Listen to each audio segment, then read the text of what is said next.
The heart monitor in bed 7 never spiked, not once in 48 hours, not during blood draws, not when they changed the catheter, not even when Dr. Whitmore dropped a metal tray 2 feet from the patient's head and the crash echoed like a gunshot through the ICU.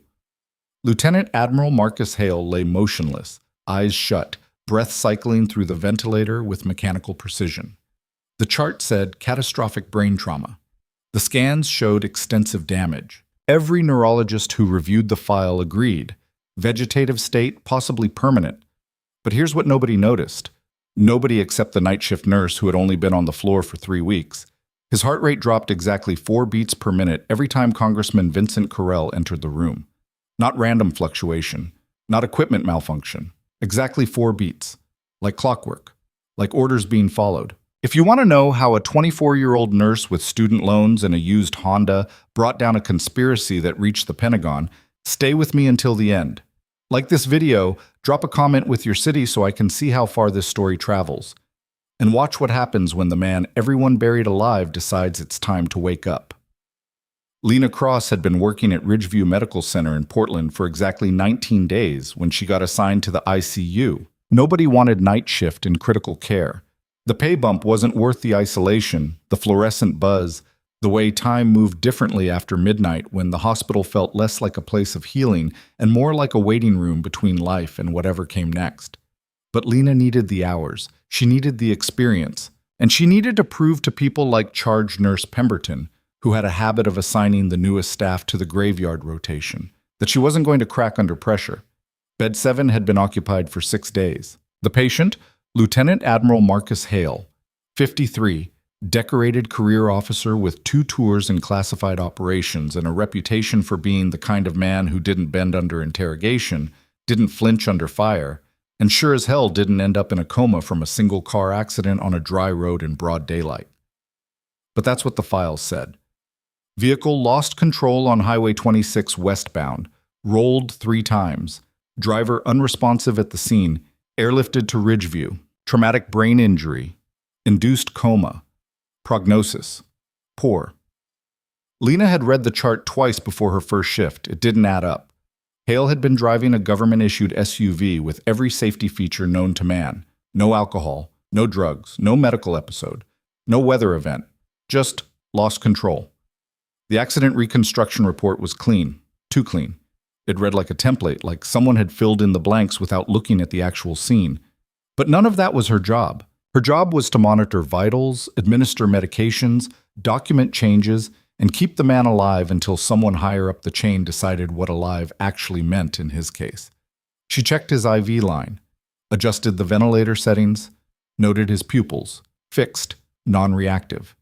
She wrote it down. She moved to the next bed. And then Congressman Vincent Carell walked in.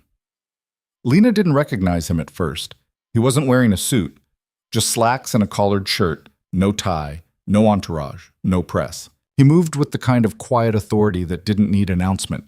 He nodded at the charge desk, said something to Pemberton that Lena couldn't hear, and walked straight to bed 7. That's when she noticed it. The monitor over Hale's bed showed a steady heart rate of 72. It had been 72 for hours, consistent, stable, boring. The moment Carell stepped into the room, it dropped. 71, 70, 69, 68. Lena watched the screen. The change was smooth. No alarms, no distress, just a gradual, controlled descent. Carell leaned over the bed, said something too quiet for Lena to catch. She stepped closer, pretending to check the saline drip on the patient. In bed 6, ears straining. "Won't be a problem much longer," Carell murmured. "They're moving you tomorrow. Quieter facility. Better for everyone." The heart rate held at 68. Carell stayed for 2 minutes. Then he left. The moment he cleared the doorway, the heart rate climbed back up. 69. 70. 71. 72. Lena stood there, staring at the screen, her pulse doing something entirely different from the patient's. She told herself she was imagining it. Stress, fatigue, pattern seeking where there was no pattern. The brain does that, sees faces in clouds, hears voices in static, finds meaning in coincidence. But she wrote it down anyway. Time, 2:14. Visitor, unidentified male, mid-50s. HR drop, 72 to 68. Duration, 2 minutes. Recovery, immediate.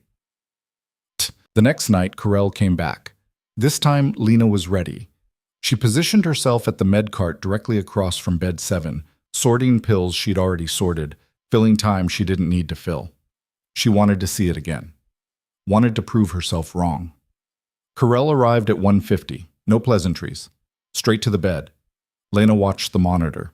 72, 71, 70, 69, 68. Carell leaned in close. "You're doing great, Marcus. Just keep doing nothing. That's all you have to do." The heart rate didn't waver. 68, locked in. Carell straightened, checked his watch, walked out. Within 30 seconds, the rate climbed back to 72. Lena's hands were shaking. She looked around. Nobody else had noticed. Pemberton was on her phone at the desk. The respiratory therapist was in another bay. The resident on call was asleep in the break room. She pulled out her phone, opened the notes app, typed, "Same visitor, same drop." Exact same response. Not random. She stared at the words, then she deleted them. Because if she was right, she didn't know what the hell she was supposed to do about it. And if she was wrong, she just flagged herself as the paranoid rookie who saw conspiracies in vital signs. Dr. Alan Whitmore made his rounds at 6:30. He was the senior attending neurologist, the kind of doctor who had seen enough trauma to know when a case was hopeless and enough ego to never second-guess his own assessments. He stood at the foot of bed 7, flipping through Hale's chart with the interest of a man reviewing a grocery list. "Still non-responsive," he said, not looking up. Lena hesitated. "His vitals have been stable." "Stable doesn't mean conscious, madame." "I know. But what, Nurse Cross?" She bit the inside of her cheek.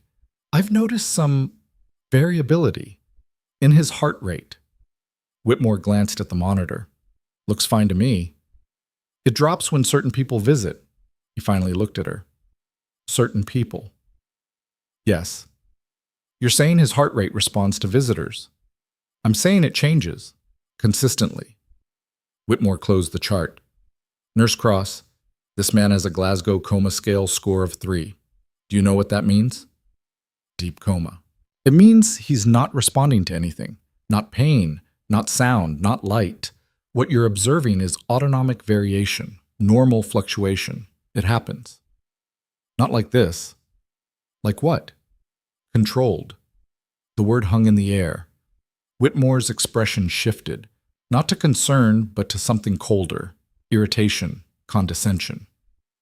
"You've been here, what, 3 weeks? 19 days? Right. So let me give you some advice. Don't invent patterns where there aren't any. Don't attach meaning to noise. And don't waste my time with theories that belong in a Netflix series." He handed the chart to her. "Document what you see. Don't interpret it. That's not your job." He walked away. Lena stood there, the chart heavy in her hands, heat rising up her neck. She wanted to argue, wanted to show him the notes she'd been keeping, the timestamps, the precision of the changes. But she didn't. Because he was right about one thing. She was new. And new meant expendable. That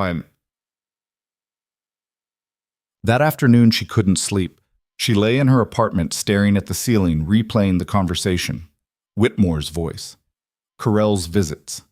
The heart rate dropping like a drawbridge being lowered, then raised again the moment the threat passed. She grabbed her laptop, typed, "Lieutenant Admiral Marcus Hale." The search returned dozens of results. Most were official bios. Decorated officer. Naval intelligence. Counterterrorism. Classified operations. The kind of career that came with redacted files and closed-door hearings. Then she found the news article. High-ranking naval officer injured in highway crash. Investigation ongoing. She clicked. The article was brief. Hale had been driving alone. No witnesses. Vehicle found overturned. Cause of accident still under review. No foul play suspected. No foul play suspected. Lena read that line 3 times. She opened another tab. Searched. Vincent Carell, Congressman, 7th term. Armed Services Committee. Defense Appropriations. A man whose entire career revolved around military budgets, contracts, and oversight. She clicked on images, found a photo from a Senate hearing, Carell at the podium, and in the background, seated 2 rows behind him, Lieutenant Admiral Marcus Hale. Her heart kicked. She went back to the news article, checked the date of the accident, 3 days after that hearing. She pulled up the hearing transcript. It was public record, but most of it was redacted. What wasn't redacted was procedural, votes, amendments, routine business. But buried in the appendix was a note, testimony postponed pending further review. Testimony from whom? She scrolled, found a witness list. Lieutenant Admiral Marcus Hale. Subject, irregular procurement practices in naval acquisitions. Lena's stomach dropped. She closed the laptop, sat in the dark, thought about the way Carell leaned over the bed, the way he spoke. Not like someone visiting a dying man, like someone talking to a subordinate, like someone giving orders, just keep doing nothing. She went back to work that night with a plan. No more notes, no more theories, just observation. If she was wrong, she'd let it go. If she was right, she didn't let herself finish that thought. At 1:45, Carell showed up again. This time, Lena was in the supply closet across from bed 7. Door cracked, lights off, phone in her hand, camera ready. She hit record. Carell walked to the bed, leaned in. "They're transferring you tomorrow morning," he said, voice low. "Private facility. No visitors, no oversight, you'll be comfortable and quiet." The heart rate dropped, 72 to 68. Carell smiled, not warm, not cruel, just satisfied. "You were always smart, Marcus, smart enough to know when to stay down." He turned and walked out. Lena stopped recording. Her hands were trembling. She watched the monitor climb back to 72. Then she did something reckless. She walked into the room, stood at the foot of the bed, looked at the man everyone said was gone. "If you can hear me," she whispered, "don't move." Nothing. She waited, counted to 10. Then, so faint she almost missed it, the index finger of his right hand twitched. Once. Deliberate. Lena's breath caught. She looked at the monitor. Heart rate still 72. No alarm, no change. But that finger had moved. She leaned closer. "Do it again if I'm right." The finger lifted, just a fraction, then lowered. Lena stepped back, pulse hammering in her ears. He was awake. He was listening. And he was pretending to be gone. What? She spent the rest of her shift in a fog. Every routine task felt surreal. Checking vitals, administering meds, charting notes. All of it mechanical, automatic, while her brain worked through what she'd just witnessed. A man who wasn't supposed to be conscious had responded to her. A decorated military officer was playing dead in a civilian ICU, while a congressman made late-night visits to ensure he stayed that way. And she, a nurse 3 weeks out of orientation with a name badge that still felt too new, was the only person who knew. The question wasn't whether to report it. The question was to whom. Whitmore had already dismissed her. Pemberton would go straight to hospital administration, and administration would call legal. And legal would bury it under liability concerns before anyone asked the right questions. The police? What would she even say? A patient twitched his finger, and it made her suspicious. They'd pat her on the head and tell her to get some rest. She needed proof, real proof, the kind that couldn't be explained away as overactive imagination or rookie nerves. At 5 o'clock, she logged into the hospital's electronic medical records system, pulled up Hale's file, started digging, admission notes, radiology reports, neurology consults. Every entry painted the same picture: severe traumatic brain injury, minimal brain activity, poor prognosis. But as she read deeper, she started noticing inconsistencies. The initial CT scan showed diffuse axonal injury, serious, yes, but not necessarily incompatible with eventual recovery. The follow-up MRI 3 days later showed less swelling than expected. The EEG results were filed but never formally reviewed by the attending neurologist. She clicked on the imaging files, opened the scans. She wasn't a radiologist, but she'd seen enough head trauma cases during her clinicals to recognize the basics. Hale's scans showed damage, but not the catastrophic devastation you'd expect from someone written off as vegetative. The brainstem looked intact. The cortical structures showed stress, but not widespread necrosis. This wasn't a man who couldn't wake up. This was a man who was choosing not to. She copied the relevant files to a flash drive, buried it in her bag, logged out. When her shift ended at 7 o'clock, she didn't go home. She drove to a 24-hour diner 3 blocks from the hospital, ordered coffee she didn't drink, and pulled out her laptop. She needed to understand who Marcus Hale really was, what he'd been about to testify about, why someone would go to the trouble of staging an accident instead of just making him disappear. She started with the hearing. The official record was thin, mostly procedural language, redacted testimony, postponed sessions, but the news coverage was more revealing. A military watchdog blog had been following the story before Hale's accident. They'd reported that Hale was expected to provide evidence of a multi-billion-dollar defense contract that had been awarded under suspicious circumstances. No competitive bidding, no oversight, just a direct award to a private contractor with ties to... She scrolled down. Congressman Vincent Carell's former chief of staff. Lena sat back, stared at the screen. Carell wasn't just visiting a dying colleague. He was managing a loose end. She kept digging, found more articles. A pattern emerged. 3 other officers had been scheduled to testify at various hearings over the past 2 years. One died in a training accident. Another was reassigned overseas and refused to comment.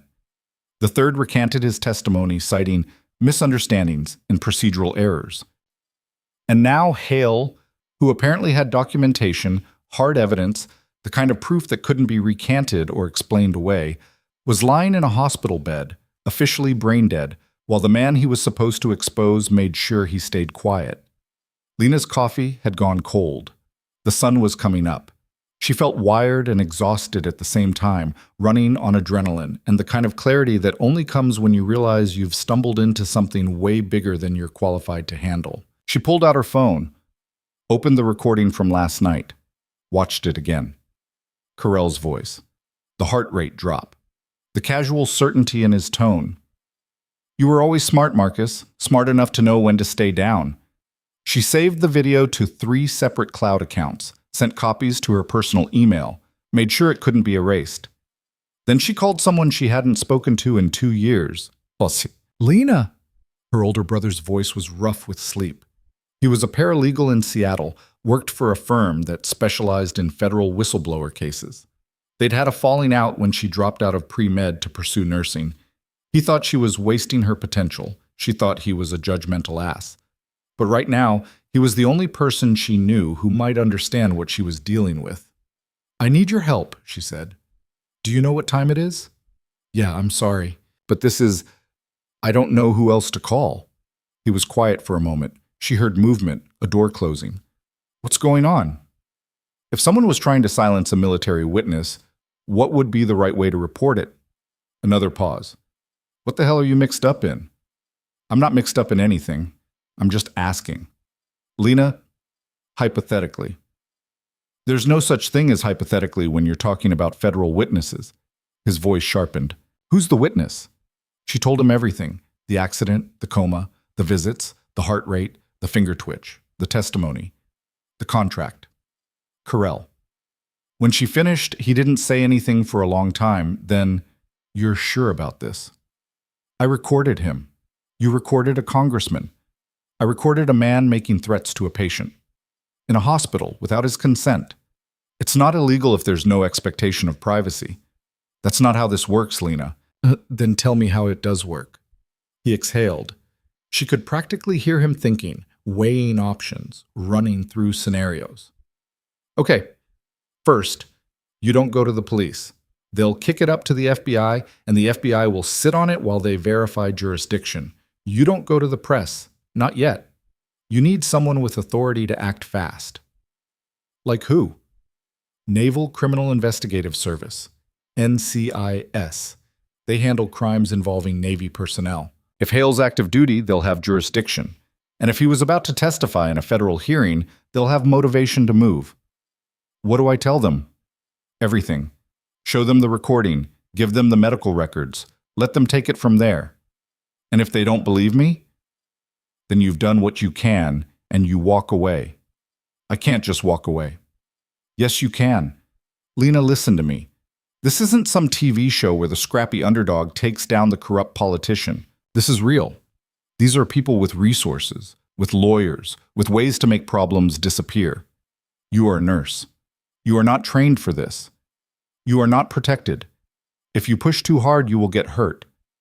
She looked out the window. The diner parking lot was empty except for her car and a semi idling by the pumps. He's awake, she said quietly. He's in there, and he's listening, and nobody knows except me and the guy who wants him dead. If I walk away, what happens to him? Her brother didn't answer right away. When he did, his voice was softer. Call NCIS. Do it now. And after you do, get out of that hospital. She made the call from the parking lot. The phone rang 4 times before someone picked up. Naval Criminal Investigative Service, how may I direct your call? Lena's throat was dry. I need to report a possible threat to a military officer. Nature of the threat? Attempted murder, or maybe conspiracy. I don't know the exact term. Name of the officer? Lieutenant Admiral Marcus Hale. There was a pause. Hold, please. The line went silent. Lena sat in her car, engine off, hands gripping the wheel. A truck rumbled past on the highway. A crow landed on the diner roof, cocked its head, flew off. A new voice came on. Male. No nonsense. This is Special Agent Ruiz. You're calling about Admiral Hale. Yes. And you are? Lena Cross. I'm a nurse at Ridgeview Medical Center in Portland. He's a patient here. What's the nature of the threat? She took a breath. He's not in a coma. He's faking it. And there's a congressman who's been visiting him, making sure he stays quiet. They're planning to transfer him tomorrow to a private facility. I think they're trying to bury him before anyone realizes he's still conscious. Silence. Then, how do you know he's conscious? His vitals change when the congressman visits. It's not random. It's controlled. And I tested it. I asked him to respond, and he did. He moved his finger, on command. You have proof of this? I have a recording of the congressman, and I have the medical records showing the vital sign patterns. Send them to me. He rattled off an email address. Do it now. I'll wait. She pulled out her laptop, forwarded the video, the chart screenshots, the research she'd compiled. Hit send. Done, she said. Got it. She heard him typing. Stay on the line. She waited.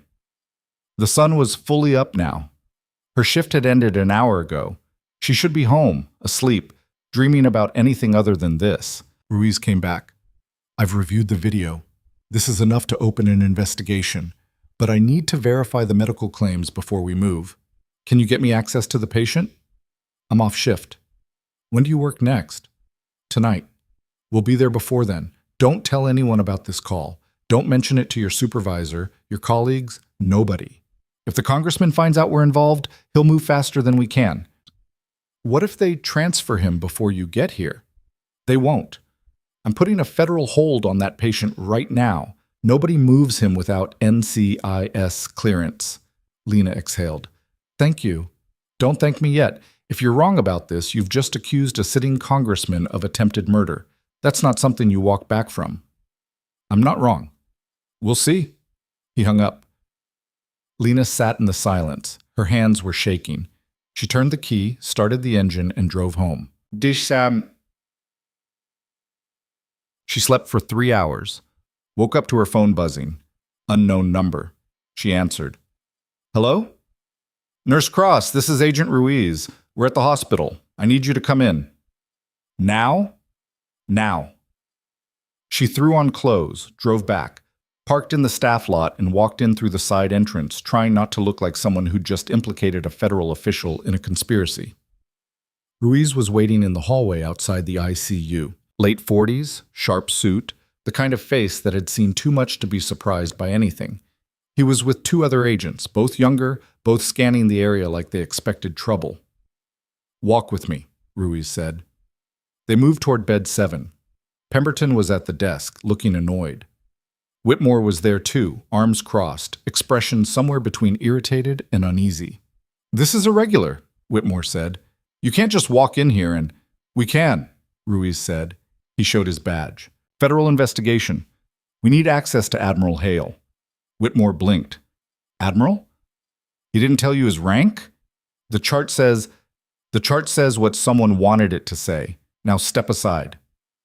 Whitmore stepped aside. Ruiz led the team into the room. Lena followed. One of the younger agents started setting up equipment, cameras, audio recorders, sensors she didn't recognize. Ruiz stood at the foot of the bed, looked at Hale, looked at the monitor. Heart rate, 72. Admiral Hale, Ruiz said, voice calm and clear. If you can hear me, this is Special Agent Ruiz with NCIS. We've received a report that you may be in danger. If that report is accurate, and if you are conscious, I need you to signal any movement, finger, toe, anything. Nothing. The room was silent except for the ventilator's rhythmic hiss. Ruiz waited. 10 seconds. 20. Whitmore shifted. This is absurd. The man is quiet, Ruiz said. 30 seconds. Then, slowly, deliberately, Marcus Hale's right index finger lifted off the bed. It hung there for a moment, then lowered. Pemberton gasped. Whitmore went pale. Ruiz didn't react. He just nodded. Again, Admiral. 2 fingers this time if you're under duress. 2 fingers lifted.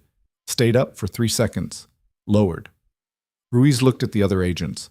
Get hospital security up here. Lock down this wing. Nobody in or out without ID verification. One of the agents stepped out, already on his radio. Ruiz turned to Whitmore. How long has he been like this? 6 days, Whitmore said, voice weak. But the scans? I don't care about the scans. I care about who's been visiting him. He looked at Lena. The congressman. When does he usually show up? Between 1 and 2 a.m. He coming tonight? I don't know, maybe. Ruiz checked his watch. It was 15:30.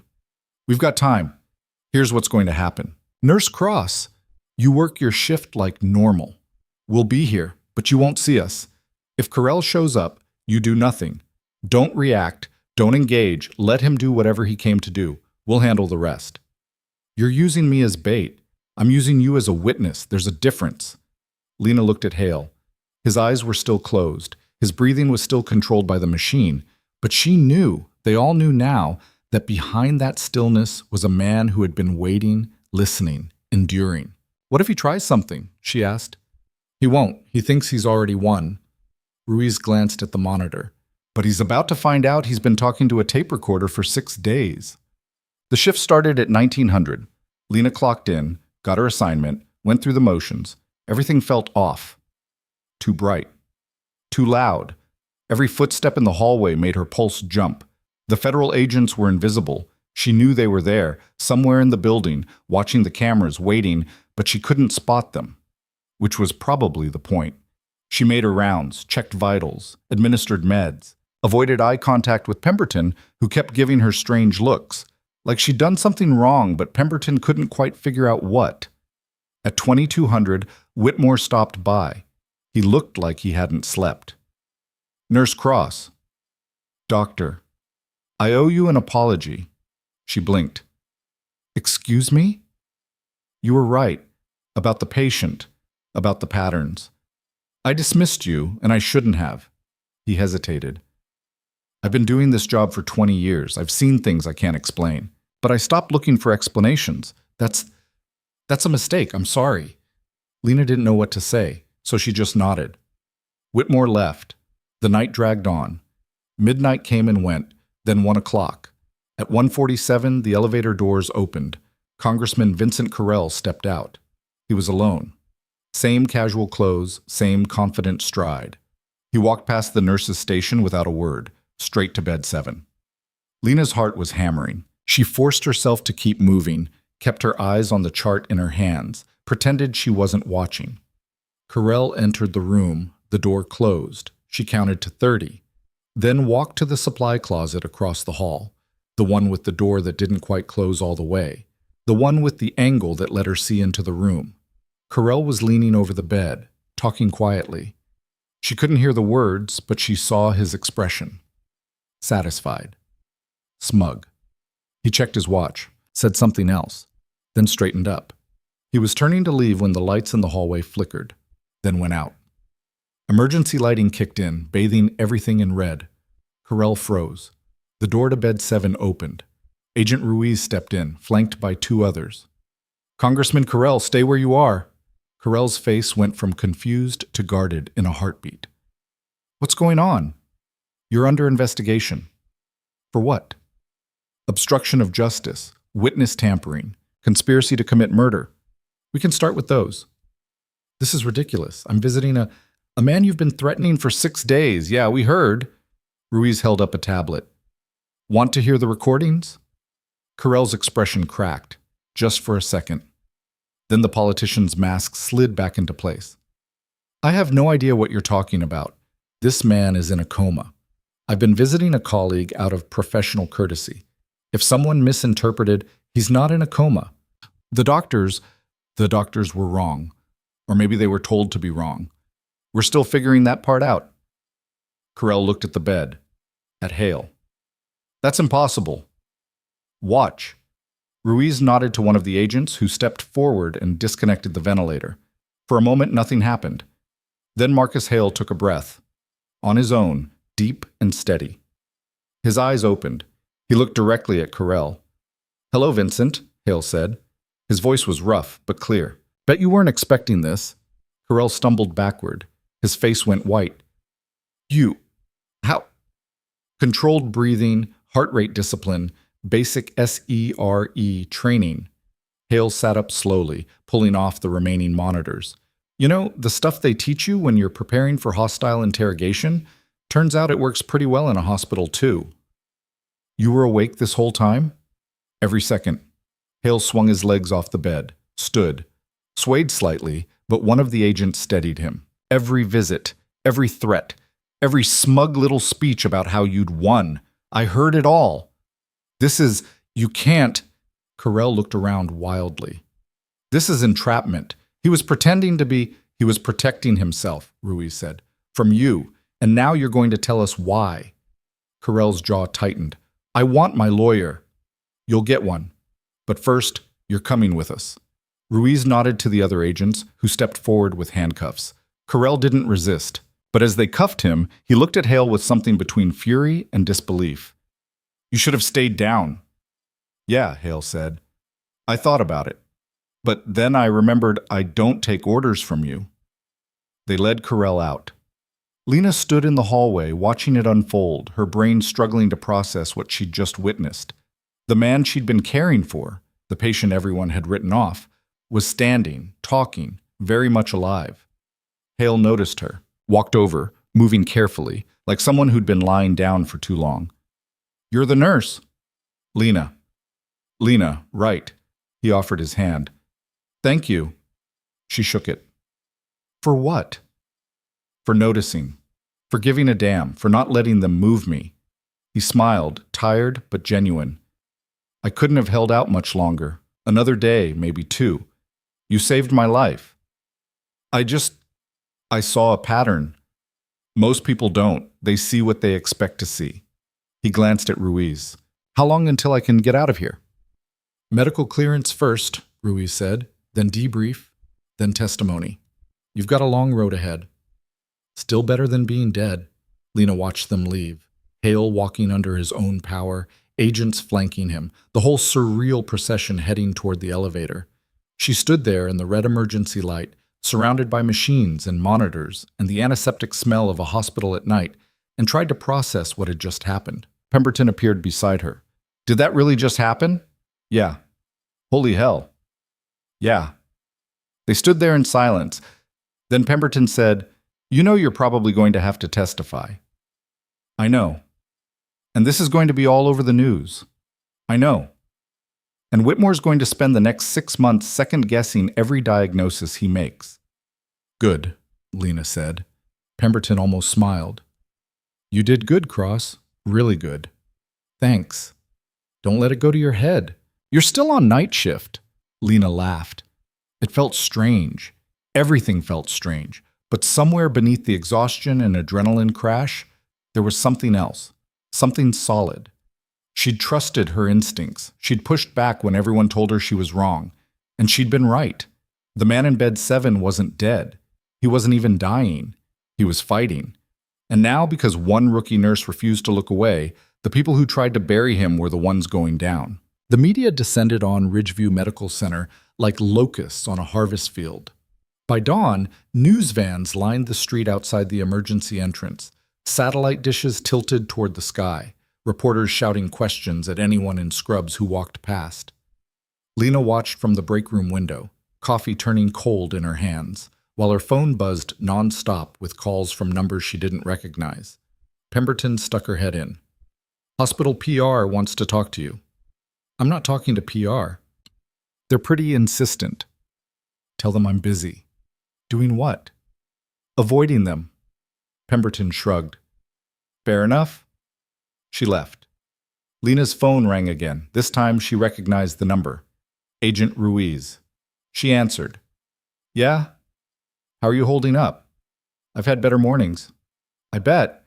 Listen, we need a formal statement. Can you come down to the Federal Building this afternoon?" "I work tonight." "This won't take long. 2 hours tops." Lena rubbed her eyes. She'd been awake for 36 hours straight. Everything felt distant, wrapped in fog. "Fine. What time?" 1400. Ask for me at the front desk." He paused. "And Lena, don't talk to the press." "Not yet. This thing's bigger than you realize." "How much bigger?" "We're pulling threads. Every time we pull one, 3 more show up. Carell wasn't working alone." "Who else?" "That's what we're trying to figure out. Just keep your head down. Stay off social media. Don't answer calls from unknown numbers." "Little late for that." "Do it anyway." He hung up. Lena stared at her phone. On the screen was a text from her brother. "Call me. Now." She didn't call. Instead, she grabbed her bag, slipped out through the service entrance, and drove home with her hood up and sunglasses on like some kind of fugitive. Her apartment felt too quiet. She locked the door, drew the blinds, sat on the couch, and pulled up the news on her laptop. The story was everywhere. Congressman arrested in hospital plot. Naval officer's fake coma exposes corruption. Portland nurse cracks military conspiracy. They had her name. They had her photo. Pulled from her nursing school graduation, her face younger, hopeful, unaware that 2 years later she'd be the center of a federal investigation. The comments section was a war zone. Half the people were calling her a hero. The other half were calling her a liar, a political pawn, an attention seeker who'd fabricated the whole thing for her 15 minutes of fame. She's just a nurse. What does she know about military intelligence? Probably trying to get a book deal. If this was real, why didn't the doctors notice? Lena closed the laptop, pressed her palms against her eyes, tried to breathe. Her phone buzzed. Another unknown number. She let it ring. Then a text came through from Ruiz. "Don't read the comments." She almost laughed. Almost. The Federal Building was downtown, a concrete block with narrow windows and the kind of security that made airports look casual. Lena went through 3 checkpoints before they let her into the elevator. Ruiz met her on the 4th floor, looking like he hadn't slept either. "This way." He led her to a conference room. No windows, just a table, 4 chairs, and a recording device in the center. "Sit," he said. She sat. He hit record. "Interview with Lena Cross, February 9th, 14:05 hours. Present our Special Agent Ruiz and Special Agent Delgado." He nodded to the other agent, a woman in her 30s with short dark hair and the kind of stare that could crack concrete. "Let's start from the beginning," Ruiz said. "When did you first suspect something was wrong with Admiral Hale?" Lena went through it all again. The heart rate changes, the controlled responses, Carell's visits, the finger twitch, the research, the recording. She kept her voice steady, clinical, like she was giving a patient report, but halfway through Delgado interrupted. "Why didn't you report this to your supervisor immediately?" "I did. Dr. Whitmore dismissed it." "But you didn't escalate." "To who? Hospital administration? They would have buried it to avoid liability." "So you took it upon yourself." "I documented what I saw. That's my job." Delgado leaned forward. "Your job is patient care, not criminal investigation." "My patient was being threatened. That falls under care." "Does it?" Lena met her eyes. "You tell me." Ruiz cleared his throat. "Delgado, ease up." He looked at Lena. "She's not wrong, though. You took a risk, a big one. If Carell had figured out you were on to him, he didn't. But he could have. And then what? You think he'd just let you walk away? Lena didn't answer. Ruiz sighed. Look, I get it. You saw something wrong and you acted. That's commendable. But you need to understand, these people don't play fair. Carell's already lawyered up. His team's going to come after you. They'll dig into your life, your history, your finances. They'll look for anything they can use to discredit you. I've got nothing to hide. Everyone's got something. He slid a folder across the table. This is what they're going to find. Lena opened it. Inside were printouts, her credit report, student loan statements, a speeding ticket from 3 years ago, an old social media post where she'd made a sarcastic comment about politicians. Nothing damning, but in the right light, with the right spin. They'll say you're financially desperate, Ruiz said, that you manufactured this story for attention, for a payout. They'll say you had a grudge against authority, that you're politically motivated. I'm not. Doesn't matter. Perception is reality in cases like this. Lena closed the folder. So what do I do? You stick to the truth. You don't embellish. You don't speculate. You answer questions with facts, and if you don't know something, you say so. He leaned back. And you prepare for this to get worse before it gets better. How much worse? Delgado answered. Carell's connected. Defense contractors, lobbyists, half the Armed Services Committee. If we're right about the scope of this, and we think we are, there are a lot of people who want this case to disappear. Can they make it disappear? They can try. Ruiz stood. But they're not getting Hale. He's in protective custody now. And they're not getting you either. We'll make sure of that. I don't need protection. You do. You just don't know it yet. By the time Lena left the federal building, it was almost 5 p.m. She had 2 hours before her shift. She drove back to the hospital, parked in the far corner of the lot, and sat there with the engine off, staring at the building. Part of her wanted to quit, walk away, let someone else deal with the fallout. But another part, the part that had kept her checking Hale's vitals when everyone else had written him off, knew she couldn't. Not because she was brave, because she was stubborn, and because the moment she walked away, she'd be proving everyone right. The rookie who got in over her head. The girl who thought she could make a difference and learned the hard way that the system doesn't change for people like her. She got out of the car, walked inside. The ICU was different now, quieter. Bed 7 was empty, the sheets stripped, the monitors dark. It looked like any other vacant bed, but Lena could still see Hale lying there, could still hear Carell's voice, could still feel the weight of the secret she'd carried for 6 days. Pemberton waved her over. You okay? Fine. You don't look fine. I'm here, aren't I? Pemberton studied her. You don't have to work tonight. I can cover. I'm fine, Lena said again, harder this time. Pemberton held up her hands. All right, your call. Lena grabbed a chart, started her rounds, fell back into the rhythm because the rhythm was the only thing that made sense anymore. At 2000, her phone buzzed. A text from an unknown number. You should have minded your own business. She stared at it, blocked the number, kept working. At 2200, another text, different number, same message. She blocked that one too. At midnight, her car alarm went off in the parking lot. She went down. The car was fine. No broken windows, no damage. But on the windshield, under the wiper, was a note. Drop the case. Lena looked around. The lot was empty. Security cameras pointed at the entrance, but not at the far corner where she'd parked. She crumpled the note, got back inside, called Ruiz. They found me, she said. I know, we've got surveillance on your building and the hospital. Whoever left that note, we'll find them. Great, super reassuring. Lena, listen to me. This is intimidation. They're trying to scare you. Don't let them. Easy for you to say. No, it's not. But you've already done the hard part. You spoke up. Now let us handle the rest. She hung up, went back to work. But the rest of the shift, she kept glancing at the windows, at the doors, at every shadow that moved in her peripheral vision. The formal hearing was scheduled for 2 weeks later. In that time, the story grew. More names surfaced. Carell wasn't just involved. He was at the center of a procurement scheme that had funneled hundreds of millions of dollars to a defense contractor in exchange for kickbacks disguised as campaign contributions. The contractor had been awarded no-bid contracts for equipment that never worked, ships that never sailed, systems that failed every test but somehow kept getting funded. And Marcus Hale had the receipts. The documents he'd been prepared to hand over before the accident detailed everything. Forged inspection reports, falsified test results, emails between Carell's office and the contractor's executives, discussing payment schedules and delivery timelines like they were planning a bake sale instead of defrauding the federal government. Lena read the reports in the news, watched the interviews, saw Carell's defense team spin the narrative.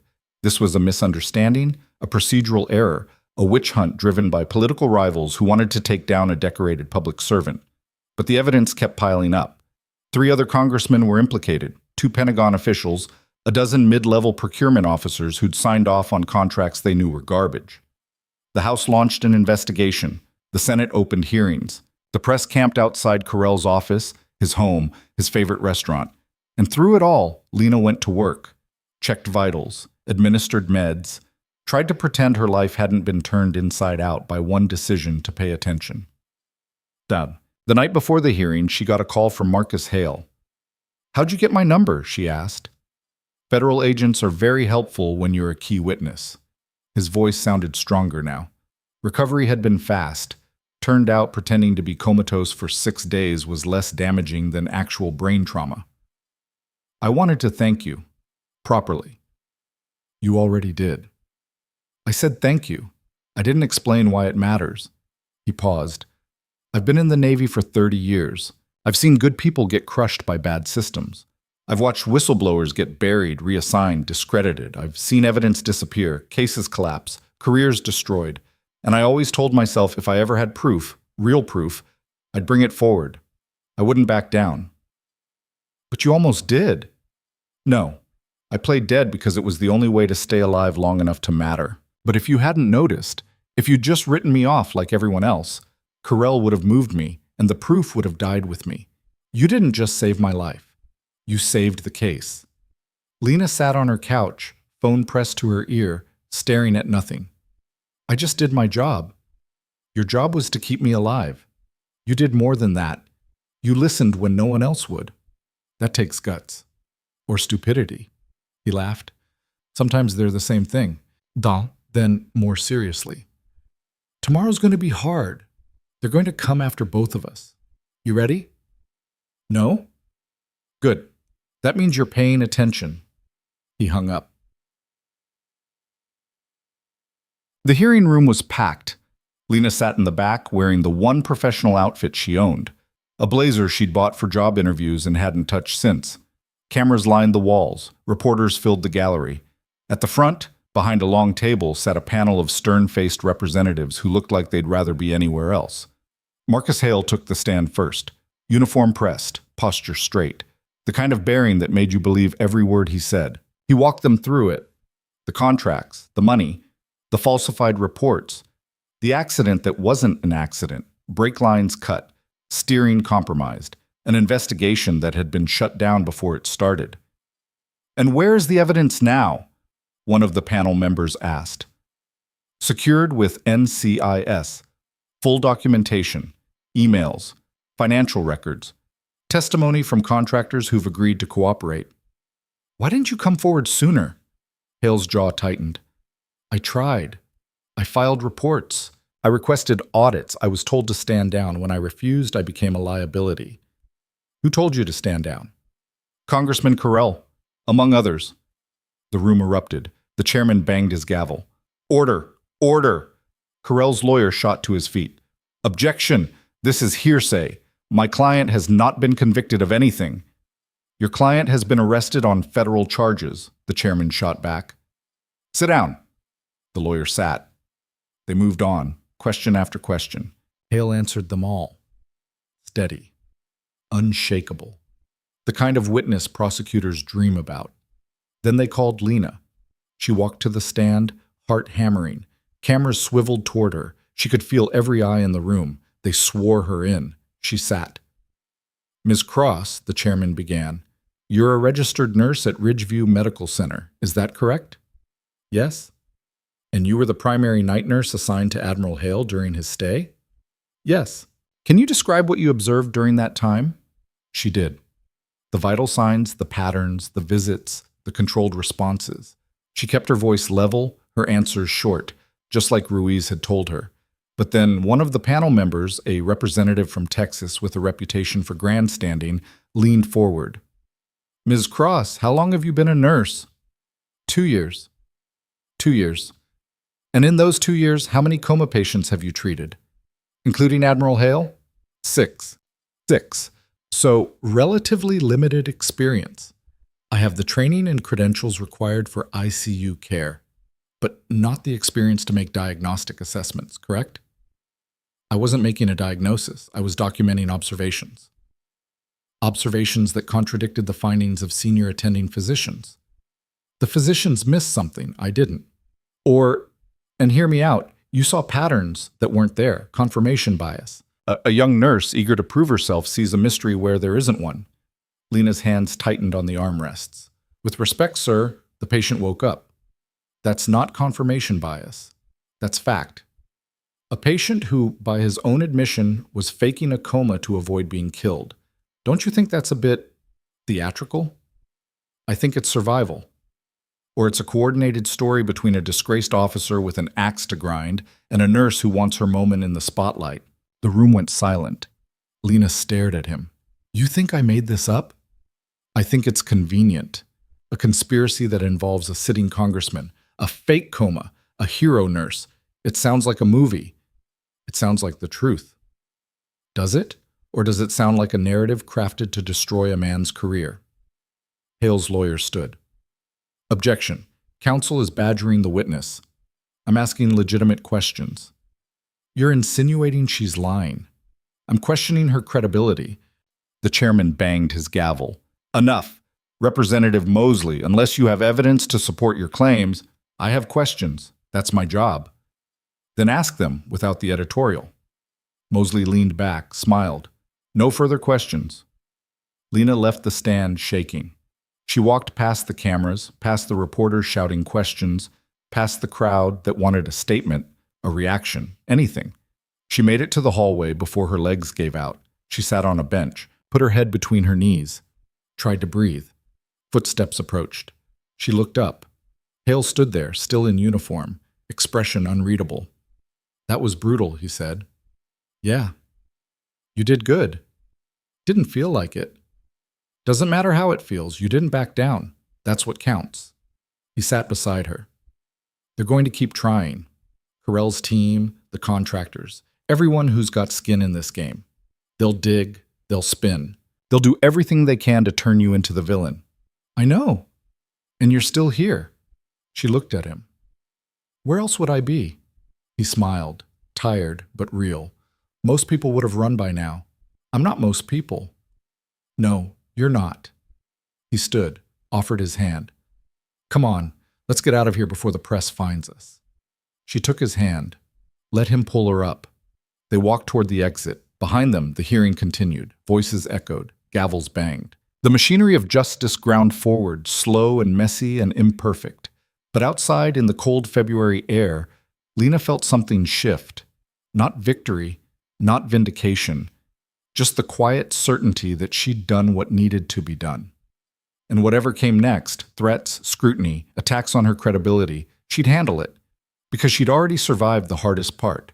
She'd trusted herself when no one else did. And that, more than any testimony or evidence or headline, was what they couldn't take away. 2 days later, the threatening messages started again. Not texts this time. Emails. Her personal account. Her work account. Even an old college address she hadn't used in years. All variations on the same theme. Drop it, walk away. Forget what you saw. She forwarded them to Ruiz. He forwarded them to the cybercrime unit. They traced the IP's dead ends, proxies, ghost accounts. Whoever's doing this knows what they're doing, Ruiz told her over the phone. Professional level? Great. We're working on it. How long? However long it takes. He paused. You should consider taking a leave of absence. Get out of town for a while. I'm not running. It's not running. It's being smart. I've got bills. I've got student loans. I can't just... The federal government has a witness protection fund. We can cover your expenses. For how long? Until the trial. And when's the trial? Could be months. Could be a year. Lena laughed. It sounded hollow even to her. So I'm supposed to put my life on hold because some powerful people don't like that I told the truth? Yes. That's insane. That's the system. She hung up, went to work. At 2 o'clock, she was checking meds when Pemberton pulled her aside. You've got a visitor. Who? Didn't say. Just asked for you. Said it was urgent. Lena's stomach dropped. Where? Waiting room. She walked down. The waiting room was empty except for one person. A woman in her 40s, expensive coat, heels that clicked on the linoleum. She stood when Lena entered. Miss Cross? Who are you? Miranda Voss. I'm an attorney.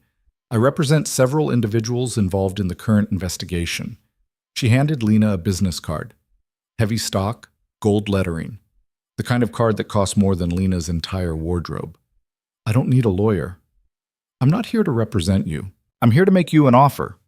I'm not interested. You haven't heard it yet. I don't need to. Whatever you're selling, I'm not buying. Voss smiled. You're principled. I respect that. But principles don't pay the bills. She opened her briefcase, pulled out a folder. My clients are prepared to offer you $2 million, tax-free, deposited in an account of your choosing. All you have to do is recant your testimony. Lena stared at her. You're bribing me. I'm offering you compensation for the hardship you've endured, the stress, the threats, the damage to your reputation. You deserve something for that. I deserve the truth coming out. The truth is subjective, Ms. Cross. What you saw, what you think you saw, memory is fallible. Stress distorts perception. It's entirely possible you made an honest mistake. I didn't. But you could say you did. You could testify that under further reflection, you're not certain about the patterns you observed, that the situation was chaotic, the hours long, your judgment impaired by fatigue. I'm not lying for you. It's not lying. It's admitting uncertainty, which, given your limited experience, would be entirely reasonable. Lena took a step forward. Get out! Ms. Cross, get the hell out of this hospital before I call security. Voss didn't move. Think about what you're turning down. $2 million. A fresh start. A new city. No more threats. No more scrutiny. Just a quiet life where you're not constantly looking over your shoulder. I said get out. You're making a mistake. Maybe. But it's my mistake to make. Voss put the folder back in her briefcase, snapped it shut. When this goes to trial, they're going to tear you apart, your credibility, your character, every mistake you've ever made. They'll make you wish you'd taken the money. Then I guess I'll wish. Voss walked to the door, stopped, looked back. You think you're brave. You're not. You're just naive, and naive people get hurt. She left. Lena stood there, hands shaking, pulse roaring in her ears. She pulled out her phone, called Ruiz. They just tried to buy me off, she said. Who? Attorney named Miranda Voss, $2 million, tax-free. All I have to do is change my story. Silence. Then, you get her card? Yeah. Keep it. We'll add witness tampering to the charges. He paused. You okay? No. You tell her to shove it? More or less. Good. He exhaled. This is going to get worse, Lena. They're desperate. And desperate people do stupid things. How much worse can it get? She found out 3 hours later when her apartment caught fire. The call came from her landlord at 5:47. Lena was in the hospital parking lot, about to drive home after her shift, when her phone lit up. Your building's on fire, She didn't process it at first. The words didn't connect. What? Fire department's here. 3rd floor, your unit. They're evacuating everyone. She was already moving, keys in hand, engine starting. Is anyone hurt? Don't know yet. Just don't come back. It's not safe. She drove anyway, took surface streets because the highway would be too slow, ran 2 red lights, didn't care. Her mind kept circling the same thought. They tried to buy her off 3 hours ago, and now her apartment was burning. By the time she arrived, 3 fire trucks blocked the street. Water arced through broken windows. Smoke poured from the 3rd floor, her floor, black and thick. Neighbors stood on the sidewalk in bathrobes and slippers, faces pale, some crying. A paramedic was treating an older man for smoke inhalation. Lena parked a block away and ran toward the building. A firefighter stopped her. "You can't go in." "That's my apartment." "Not anymore." She stared at the smoke. Everything she owned was in there. Her clothes, her laptop, photos of her parents, the only copy of her nursing school graduation certificate, 2 years of her life reduced to ash. The fire chief approached, helmet under one arm. "You're the tenant?" "Yeah." "Anyone else living with you?" "No." "You been home in the last 6 hours?" "I was at work." He nodded, looked back at the building. "You're lucky. Fire started in your unit. If you'd been asleep—" He didn't finish. "How'd it start?" "Too early to say. Arson investigators on the way." "It wasn't an accident." He looked at her sharply. "You know something?" "I know someone wants me gone." Ruiz showed up 20 minutes later with Delgado. They pulled Lena aside, away from the crowd. "You hurt?" Ruiz asked. "I wasn't here." "That's not what I asked." "I'm fine." Delgado was already on her phone, talking fast to someone on the other end. She hung up. "Arson team's en route. We're taking over the scene." "Good," Ruiz said. He looked at Lena. "You can't stay in Portland." "I don't have anywhere to go." "We'll find you a place. Secure location, federal protection." "For how long?" "However long it takes." "That's not an answer." "It's the only one I've got." He glanced at the building. "They're escalating. First threats, then bribes, now this. Next time, they won't miss." Lena's stomach turned. "You think they were trying to kill me?" "I think they were trying to send a message. But messages can go wrong. Gas leaks, accelerants. These things get out of control fast." He put a hand on her shoulder. "You did the right thing turning down that lawyer. But now you're a target, and we need to get you somewhere safe before they try again." "What about my stuff?" "Gone." "I'm sorry." She looked at the building, watched the water pour into what used to be her life. "I've got nothing." "You've got your testimony. That's what matters." "Is it?" Her voice cracked. "Because right now it doesn't feel like it matters at all." Delgado stepped closer. "It matters. Carell's arraignment is in 2 days. If he makes bail, he's gone. Flight risk. We need you on the stand to make sure the judge sees him for what he is. And after that? After that, we build the case. And you stay alive long enough to see it through."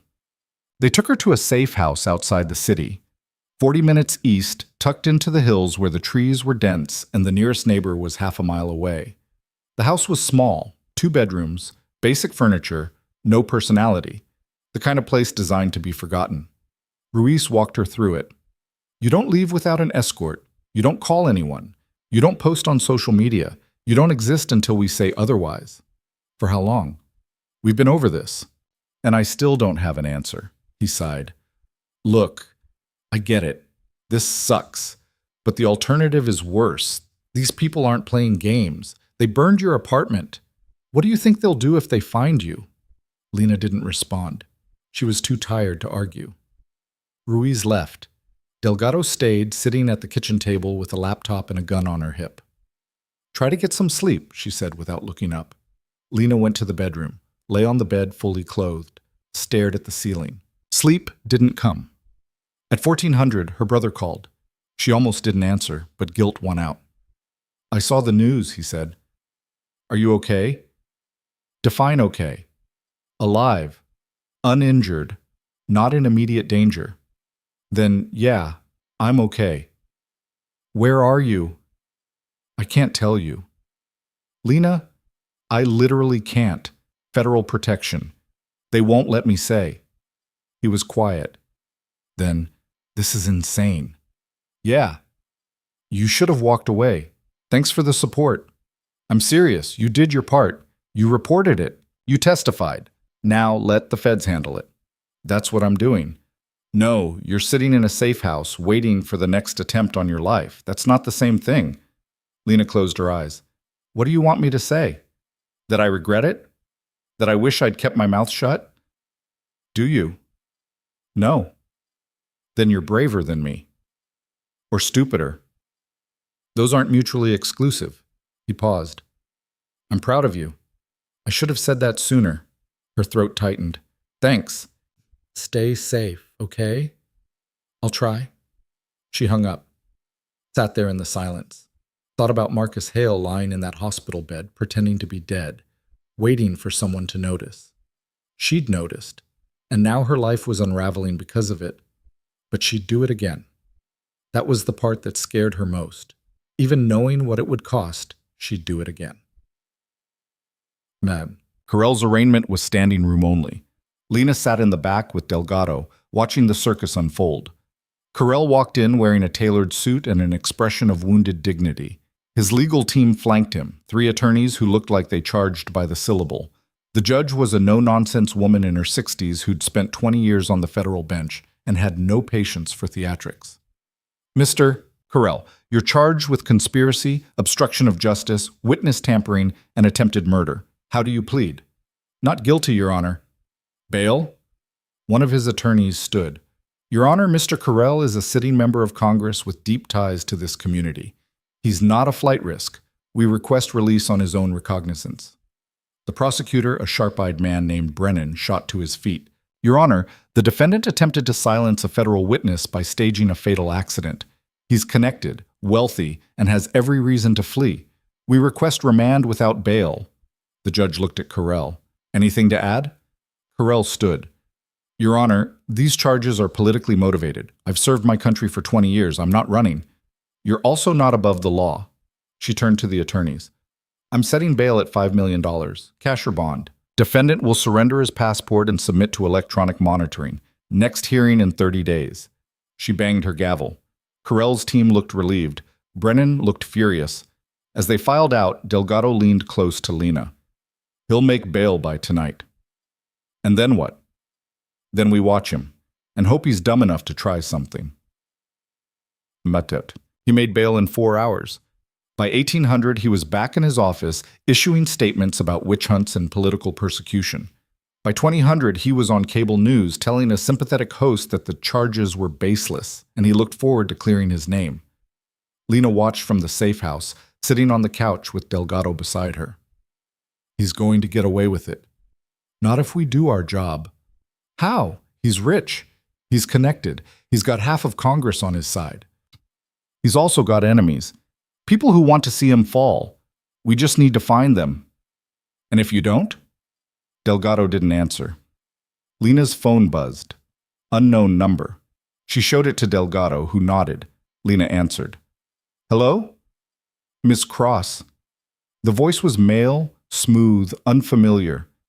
I represent a group of individuals who are very interested in ensuring the truth comes to light. Who are you? That's not important. What's important is what I can offer you. I'm not interested. You haven't heard the offer. I don't need to. I'm done being bought. I'm not trying to buy you. I'm trying to protect you. By calling me on an unknown number, real reassuring. Ms. Cross, you're in danger. More danger than you realize. Carell's not the only person who wants you gone. There are others, contractors, lobbyists, people with more resources and fewer scruples. They know where you are. Lena's blood went cold. How? Because they have people inside, law enforcement, federal agencies, places you think are safe. He paused. I can get you out. Real protection.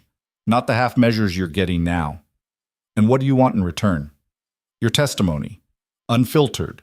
No redactions. No backroom deals. You tell the truth, the whole truth, in front of cameras where it can't be buried. I'm already planning to testify. In a closed hearing with classified sections, where inconvenient facts disappear. I'm talking about public testimony, live, broadcasted, so everyone sees what happened. The feds won't allow that. The feds don't control everything, not yet. He paused. Think about it. You have 48 hours. After that, the offer expires. He hung up. Lena lowered the phone. Delgado was already dialing. We need a trace, now. She relayed the conversation to Ruiz, who showed up 30 minutes later looking like he'd been punched in the gut. How'd they get your number? I don't know. Who else knows you're here? Just you, Delgado, and my brother. Your brother. Ruiz's jaw tightened. Did you tell him where you are? No, I told him I couldn't. Did you tell him anything? City? General area? No. You sure? Yes. Ruiz exchanged a look with Delgado. We're moving you. Tonight. To where? Somewhere they can't find you. The new location was worse. A motel off the interstate, the kind with hourly rates and a flickering neon sign. Delgado checked them in under a fake name, paid cash, parked the car in back where it couldn't be seen from the road. The room smelled like old cigarettes and disinfectant. Lena sat on the bed, which creaked under her weight, and stared at the water-stained ceiling. This is a nightmare. It's temporary, Delgado said. You keep saying that.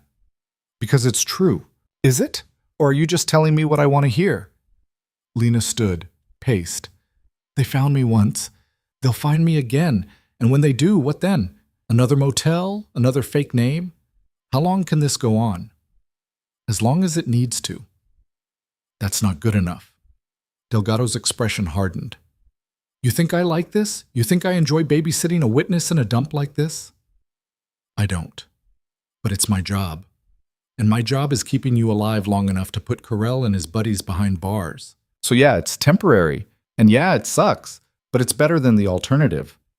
Lena sat back down. I'm sorry. Don't be sorry. Be smart. Don't answer unknown calls. Don't trust anyone outside this room. And for the love of everything, don't take mysterious offers from people who promise protection. I wasn't going to. Good. They sat in silence. Outside, a truck rumbled past. A car door slammed.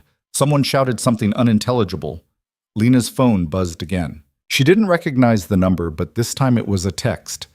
They're coming for you tonight. Leave now. She showed it to Delgado, who was already pulling her gun.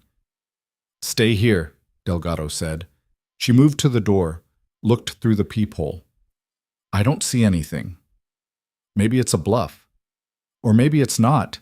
Delgado keyed her radio. Ruiz, we've got a problem. The window exploded. Glass shattered inward. Lena hit the floor, arms over her head. Delgado fired twice, the sound deafening in the small room. Someone outside screamed, Move!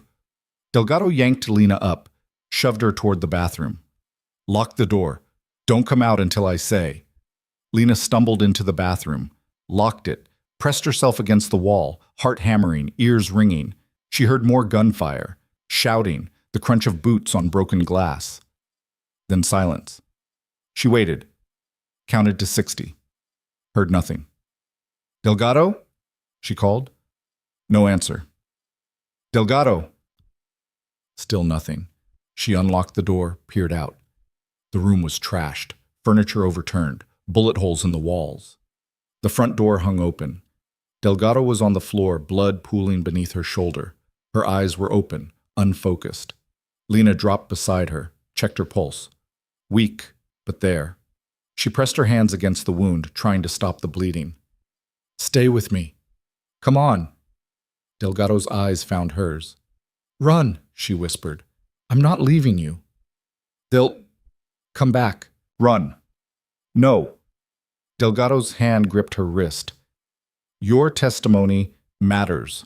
Don't waste it. You're not dying in a motel for me. Not your choice. Sirens wailed in the distance, getting closer. Lena heard footsteps outside, multiple sets. She looked around, saw Delgado's gun on the floor, grabbed it. The weight felt wrong in her hand. Too heavy, too real. The footsteps stopped just outside the door. Lena aimed the gun at the entrance, hands shaking. I'm armed. I will shoot, a voice called out. Federal agent, lower your weapon. Prove it. Special Agent Ruiz, badge number 4472. I'm coming in. Don't shoot. Ruiz stepped through the door, hands visible, badge held high. He took in the scene, Delgado bleeding, Lena holding the gun, the shattered window. Jesus. He knelt beside Delgado, checked her vitals. Ambulance is 2 minutes out. He looked at Lena. You hit? No. Good. We need to move. I'm not leaving her. The paramedics will handle her. You need to go. Now. Who did this? Professionals. Military-grade tactics. They knew exactly where you were. He pulled Lena to her feet. Someone leaked your location, and until we figure out who, you're not safe anywhere. Then where do I go? Somewhere off the grid. Somewhere they won't think to look. Where? He hesitated. Then, with Hale. They drove for 2 hours. North into the mountains, where cell service died and the roads turned to gravel.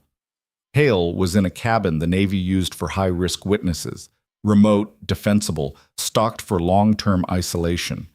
He met them at the door, still in civilian clothes, though Lena could see the gun on his hip. He looked at her, then at Ruiz. What happened? Safe house got hit. Delgado's down. We need somewhere clean. Hale stepped aside. How long? Don't know yet. Great. He looked at Lena. You okay? I've been better. Join the club. He closed the door, locked it, triple-checked the windows. Then he turned to Ruiz. You're sure you weren't followed? As sure as I can be. That's not good enough. It's what we've got. Ruiz handed Hale a sat phone.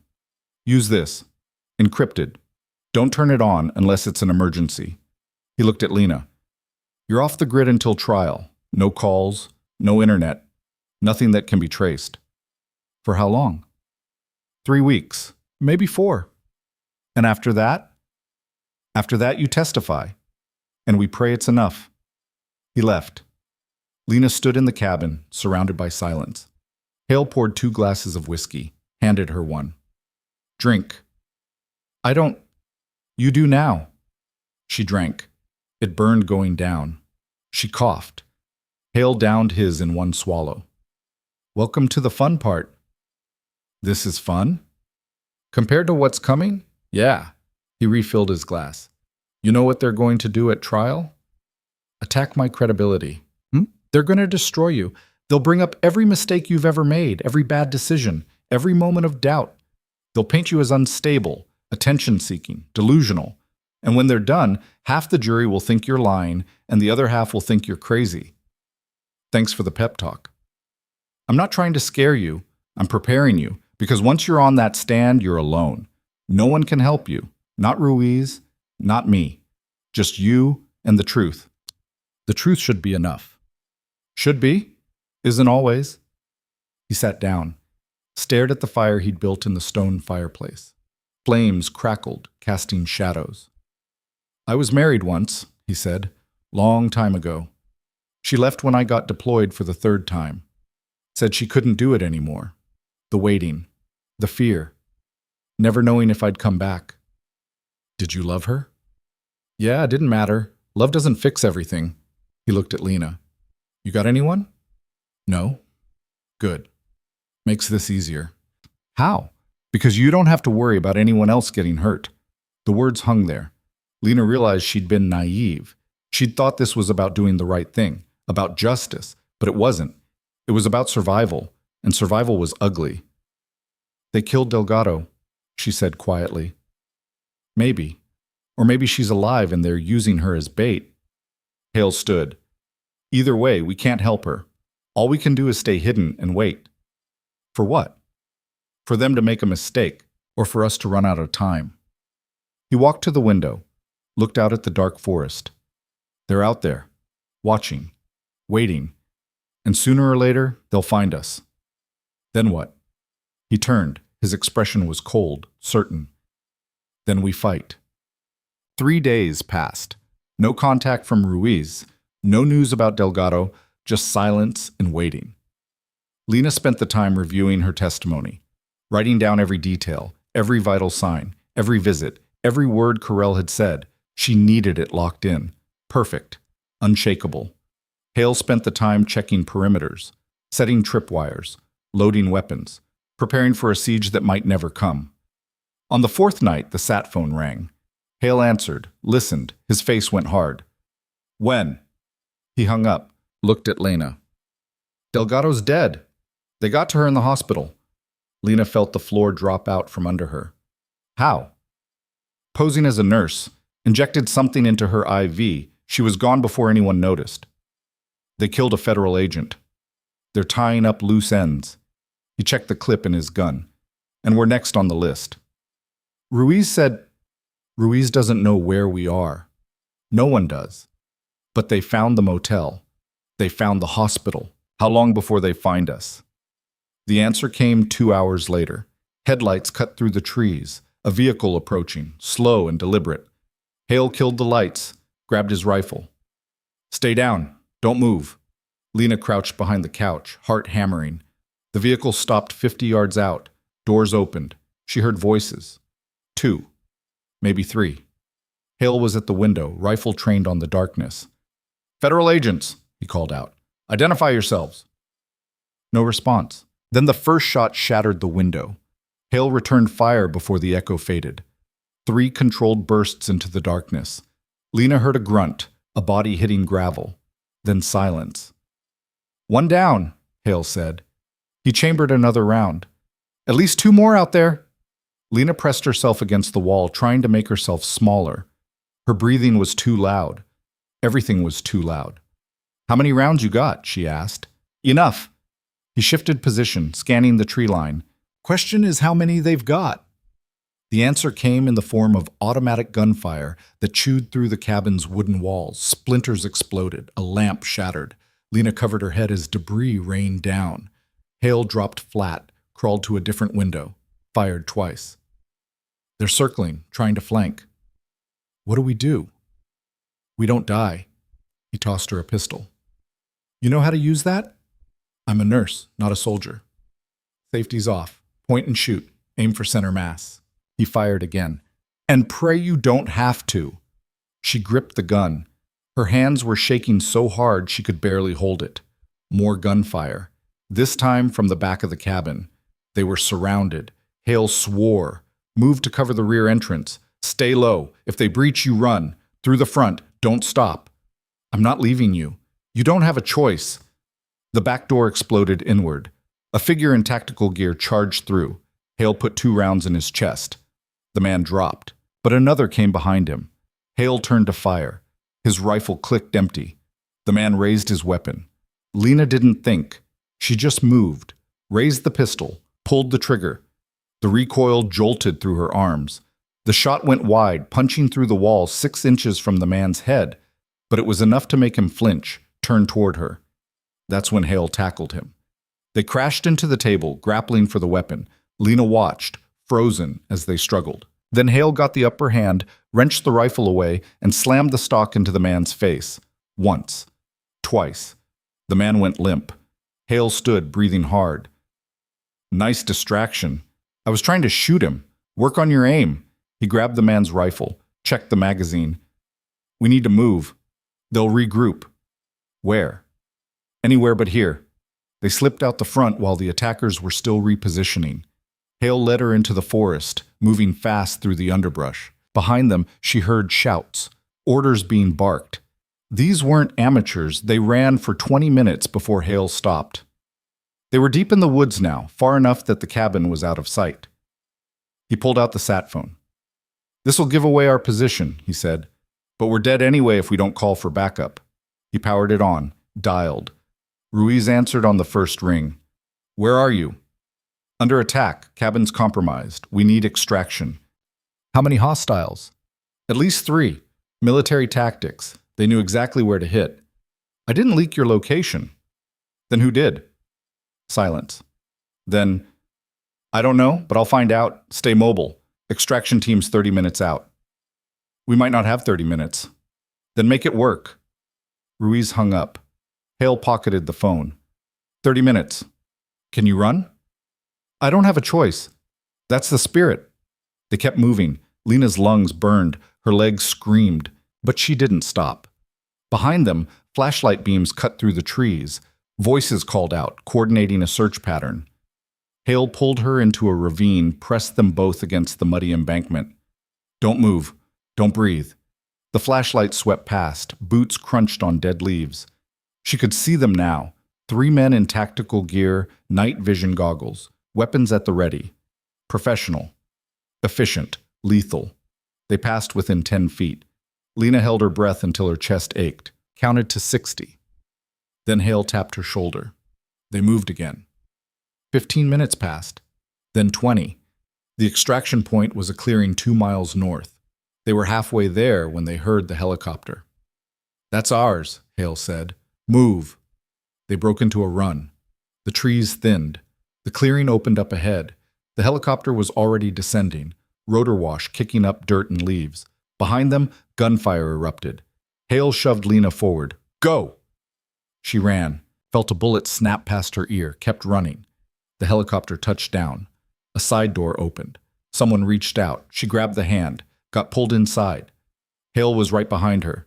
He dove through the door as the helicopter lifted off. Bullets pinged off the fuselage. Then they were airborne, rising fast, the forest falling away below. Lena collapsed against the bulkhead, gasping. Hale sat across from her, checking for injuries. Blood streaked his face from a cut above his eyebrow, but he was intact. "You good?" he asked. She nodded, couldn't speak yet. The crew chief handed them both water. Lena drank half the bottle in one go. Ruiz was on the radio, talking to the pilot. When he finished, he looked at them. "We've got a problem." "Just one?" Hale said. "The leak's internal. Someone inside the bureau fed them your location." "Who?" "Working on it. But until we know, you're not going back to any federal facility." "Then where?" "Someplace they can't reach. Someplace I control." He looked at Lena. "You ever been on a Navy ship?" The USS Vanguard was a destroyer stationed off the coast of Washington. They flew out at dawn, landing on the deck as the sun broke over the water.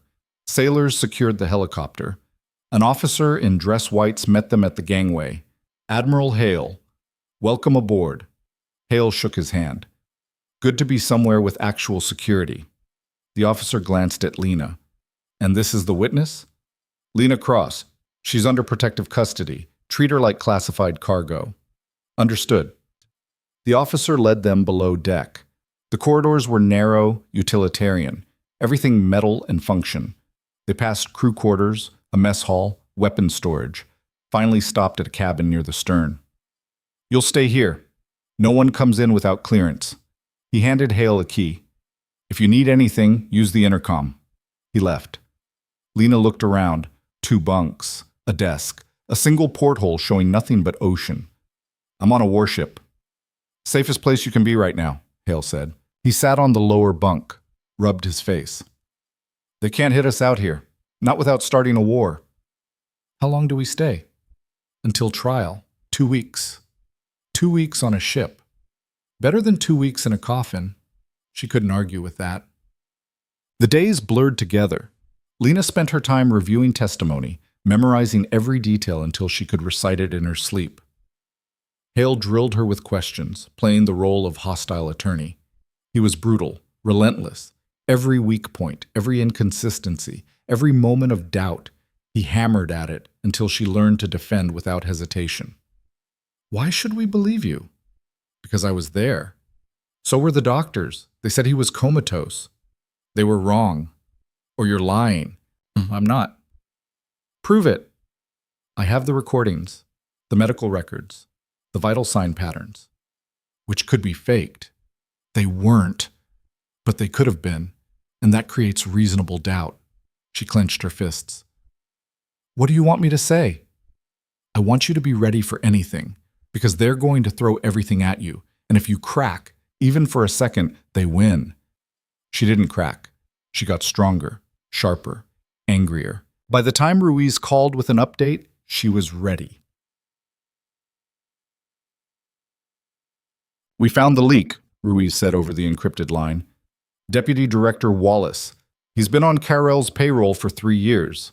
Hale leaned forward. "Wallace? He's got access to everything." "Had. He's in custody now, singing like a canary. Gave us names, accounts, paper trails. This thing goes deeper than we thought." "How deep?" "Senate staffers, Pentagon contractors, a federal judge. It's a goddamn network." Lena's stomach turned. "How do we fight that?" "We don't. We cut the head off and let the body die. Carrel's the linchpin. We take him down, the rest fold. And if they don't, then we take them down too, one by one, however long it takes." Ruiz paused. "Trial's set for Monday. You ready?" "Yeah." "Good." Because this is it. No more delays, no more appeals. This is the moment. The line went dead. Hale looked at her. You really ready? I've been ready since the night I saw his heart rate drop. That's not what I'm asking. I'm asking if you're ready for what happens after. Win or lose, your life's not going back to normal. You'll always be the nurse who took down a congressman. Some people will call you a hero. Others will call you a traitor. And neither one's going to leave you alone. I know. And you're still doing it. Yeah. He smiled, tired but genuine. You're tougher than you look. I'm tougher than I thought I was. The trial began on a Monday morning in a federal courthouse in Seattle. Security was tighter than a presidential visit. Metal detectors, bomb dogs, armed marshals at every entrance. The gallery was packed. Journalists, activists, military families, congressional staffers. Everyone wanted to see how this played out. Carell sat at the defense table, flanked by his attorneys. He looked composed, confident, like a man who'd already won. Lena sat in the witness waiting room with Hale. Her hands were clammy, her pulse was racing. She'd gone over her testimony 100 times, but now, with the moment here, doubt crept in. What if I screw up? You won't. But if I do, then you recover. You keep going. You don't let them see you sweat. Easy for you to say. Nothing about this is easy. He put a hand on her shoulder. But you've already done the hardest part. You told the truth when it mattered. Now, you just have to do it again. A bailiff opened the door. Ms. Cross. You're up. She stood, took a breath, walked into the courtroom.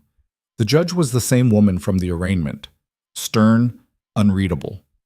The jury sat in 2 rows, 12 faces watching her with varying degrees of curiosity and skepticism.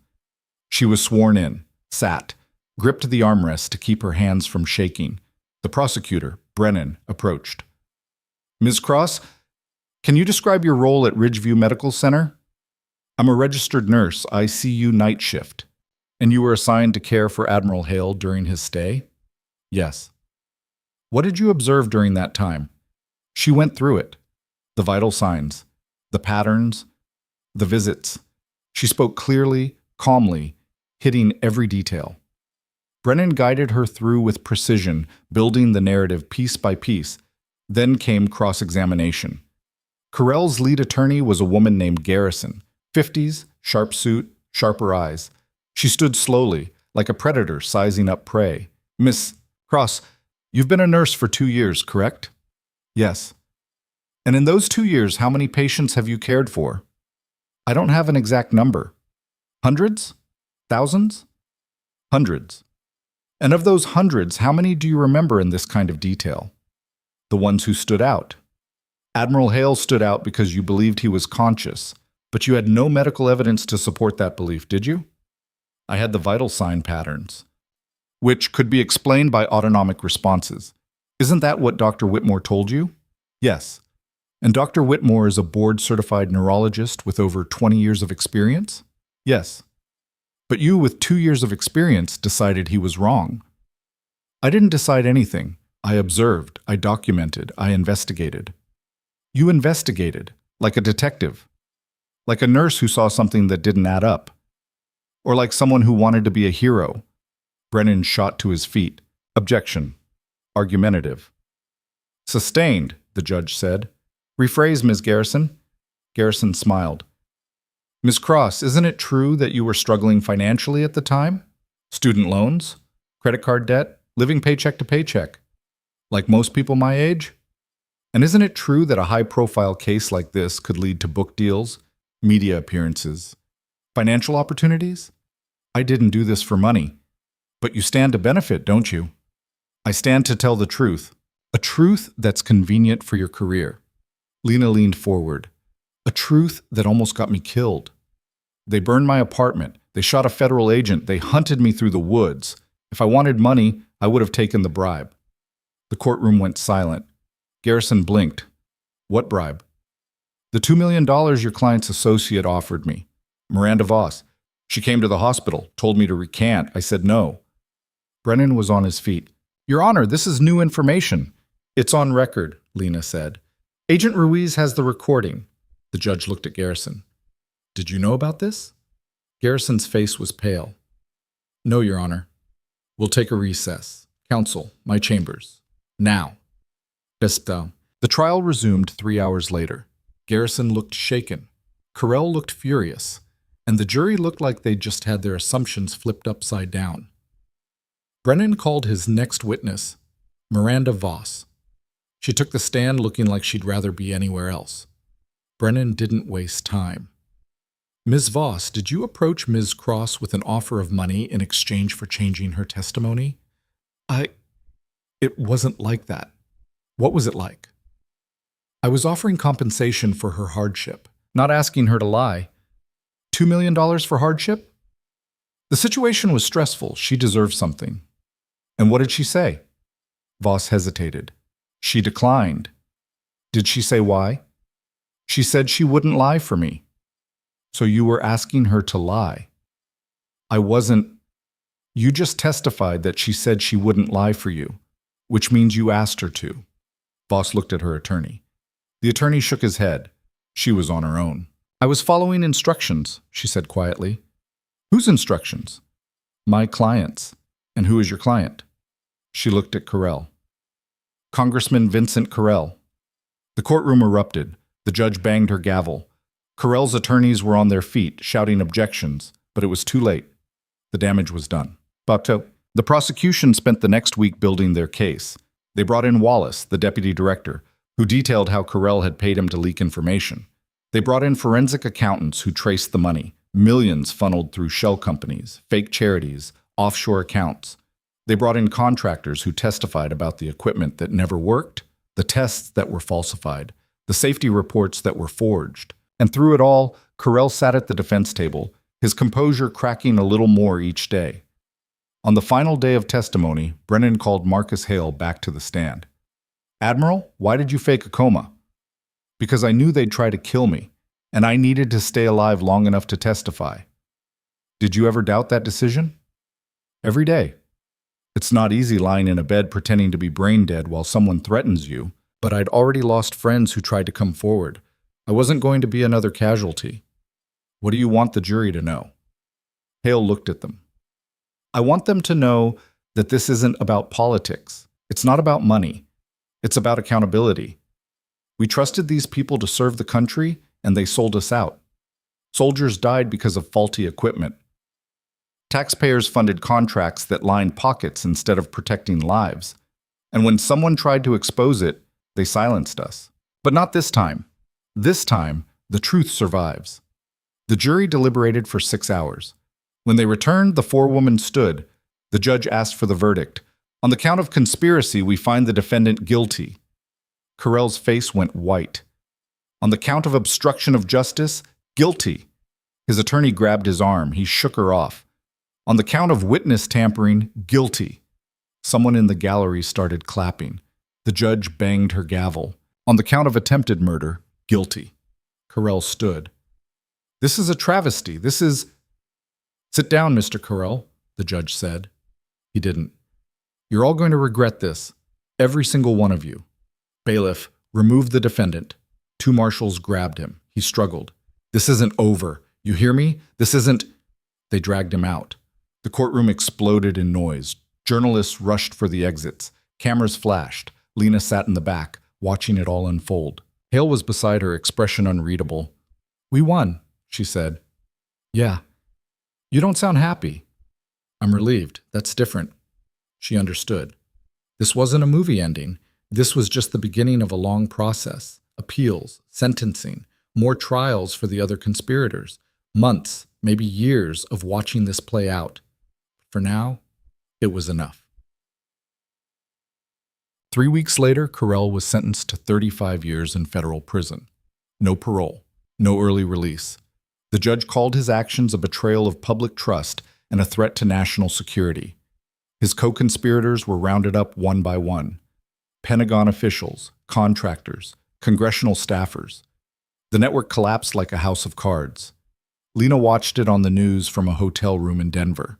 She'd left Portland after the trial, started over in a new city under a new name. The federal witness program offered her protection, but she'd declined. She didn't want to hide anymore. Her phone rang. Unknown number. She almost didn't answer, but something made her. Hello? It's Hale. How'd you get this number? I have my ways. How are you doing? Adjusting? That's one word for it. What's the right word? Surviving, which is more than a lot of people can say. He paused. I wanted to thank you again, properly, without federal agents breathing down our necks. You already thanked me. Not enough. You saved my life, and you saved a lot of others by refusing to back down. I just did what made sense. Most people don't. That's why it mattered. He paused. What are you going to do now? Go back to nursing, different hospital, different state, but same job. Why? Because it's what I'm good at, and because someone needs to pay attention when things don't add up. He laughed. You're going to drive your supervisors crazy. Probably. Good. They need it. He paused. Take care of yourself, Lena. You too. She hung up, sat there in the quiet, thought about everything that had happened, the fear, the anger, the moments when she'd wanted to quit, but she hadn't. And that made all the difference. 6 months later, she was working night shift at a hospital in Denver when she got a call from Ruiz. Turn on the news, he said. She found a TV in the break room, flipped to a news channel. The headline read, Federal Investigation Expands. New charges filed against former defense officials. The reporter was standing outside a courthouse. In a stunning development, prosecutors have filed charges against 3 former Pentagon officials and 2 sitting senators, alleging their involvement in the same procurement fraud scheme that brought down Congressman Vincent Carell last year. Sources say the investigation was sparked by additional evidence uncovered during Carell's trial, including emails and financial records that implicate high-ranking officials across multiple agencies. The screen cut to footage of arrests, men in suits being led out in handcuffs, cameras flashing, reporters shouting questions. This is just the beginning, the reporter continued. Legal experts say this could be the largest corruption case in military history, with implications reaching the highest levels of government. Lena stared at the screen, felt something shift inside her. Not satisfaction, not vindication, just the quiet knowledge that what she'd started, what she'd refused to let die, was still moving forward. Her phone buzzed, a text from an unknown number. You started something you can't finish. She stared at it, felt her pulse kick. Then she forwarded it to Ruiz and blocked the number, because whoever sent it was wrong. She hadn't started this. Carell had. And now, whether they liked it or not, the machine she'd set in motion wasn't stopping until every one of them faced what they'd done. She deleted the text, went back to work, checked vitals on a patient in bed 3, an elderly woman recovering from a stroke. The heart monitor beeped steadily. No irregularities, no hidden patterns. But Lena watched it anyway, because that's what she did. She paid attention. She noticed things other people missed, and if something didn't add up, she wouldn't look away. Not anymore. Not ever again. The threat didn't materialize that night, or the next, but Lena knew it was coming. People who sent messages like that didn't just disappear. They waited. They planned. And when they struck, they made it count. She changed her routines, took different routes to work, parked in different spots, checked her car for tampering every morning. The vigilance was exhausting, but it kept her alive. 2 weeks after the text, Ruiz called. We've got a situation. Lena was in the hospital cafeteria, eating lunch that tasted like cardboard. What kind of situation? The kind where you need to get somewhere secure. Now. Her appetite vanished. What happened? 3 of the senators we just charged made bail. Their attorneys are claiming witness intimidation. They're filing motions to suppress evidence, and they're naming you as the source of the intimidation. That's insane. I haven't contacted any of them. I know. But they're building a narrative, claiming you're a rogue actor working with us to frame innocent people. It's a legal Hail Mary, but it's enough to create problems. What kind of problems? The kind where a judge issues a warrant for your arrest. The cafeteria suddenly felt too small, too exposed. On what charge? Obstruction, perjury, take your pick. They're throwing everything at the wall to see what sticks. He paused. Look, the charges won't hold. We've got too much evidence. But until we straighten this out, you need to stay out of sight. I'm not running again. You're not running.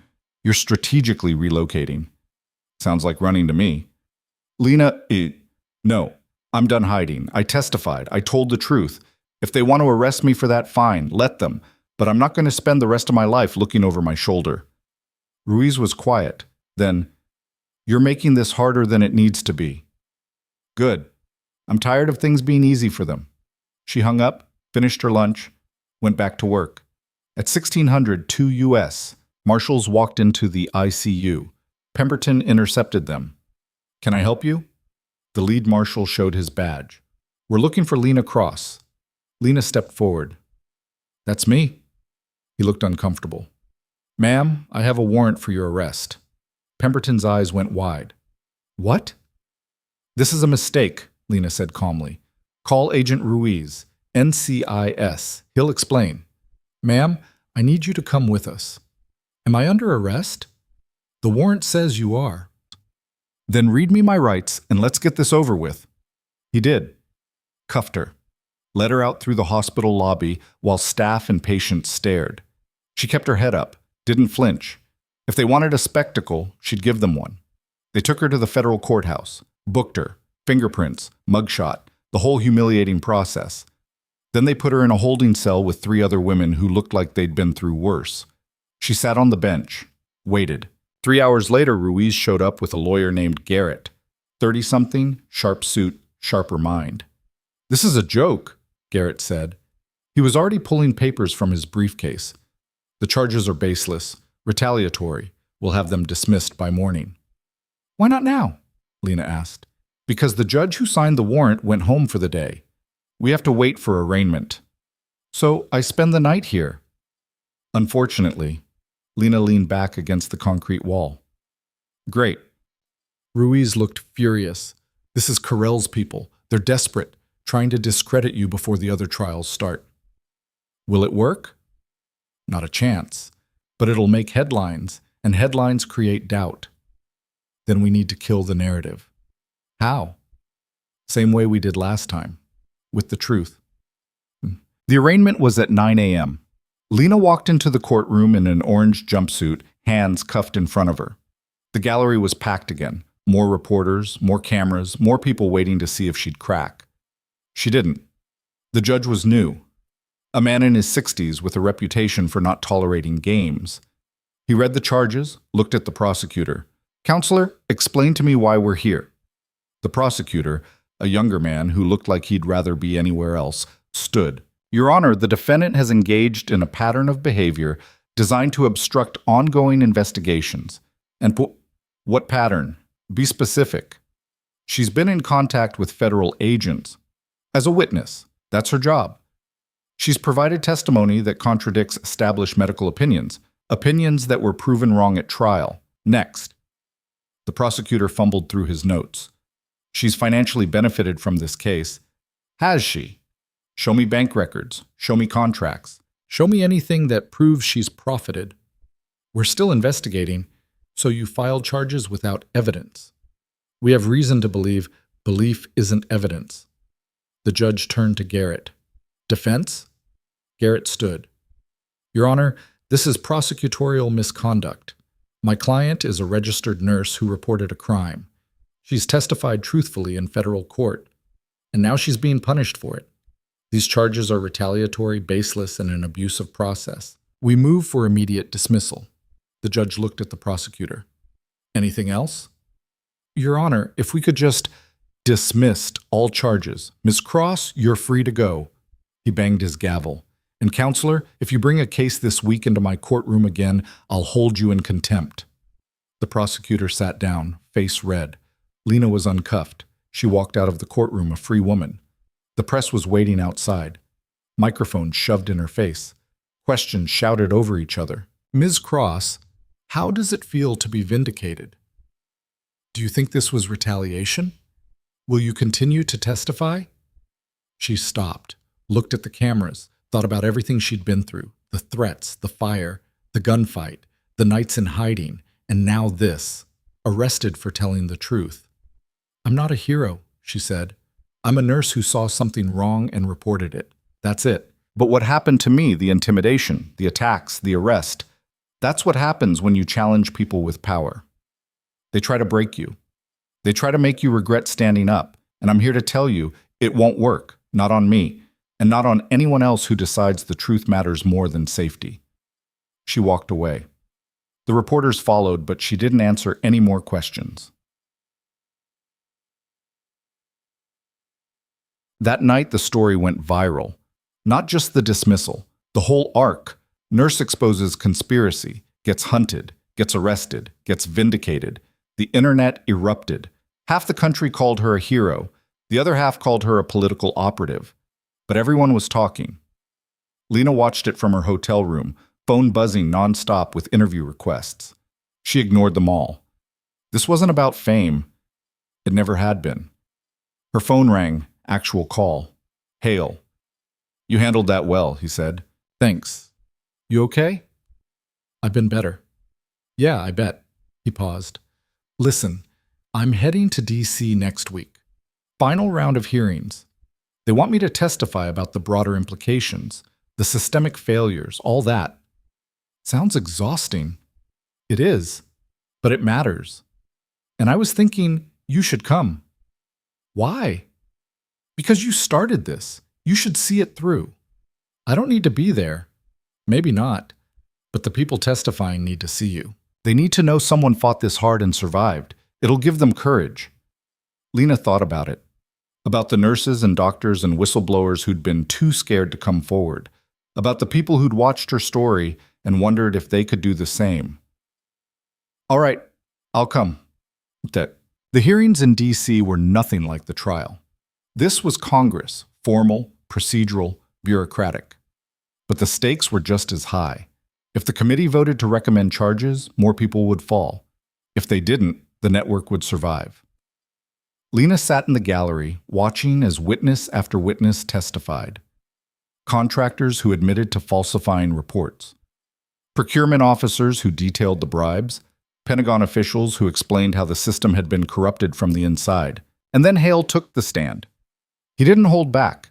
He walked them through the entire scheme, the fake contracts, the offshore accounts, the threats against anyone who questioned it.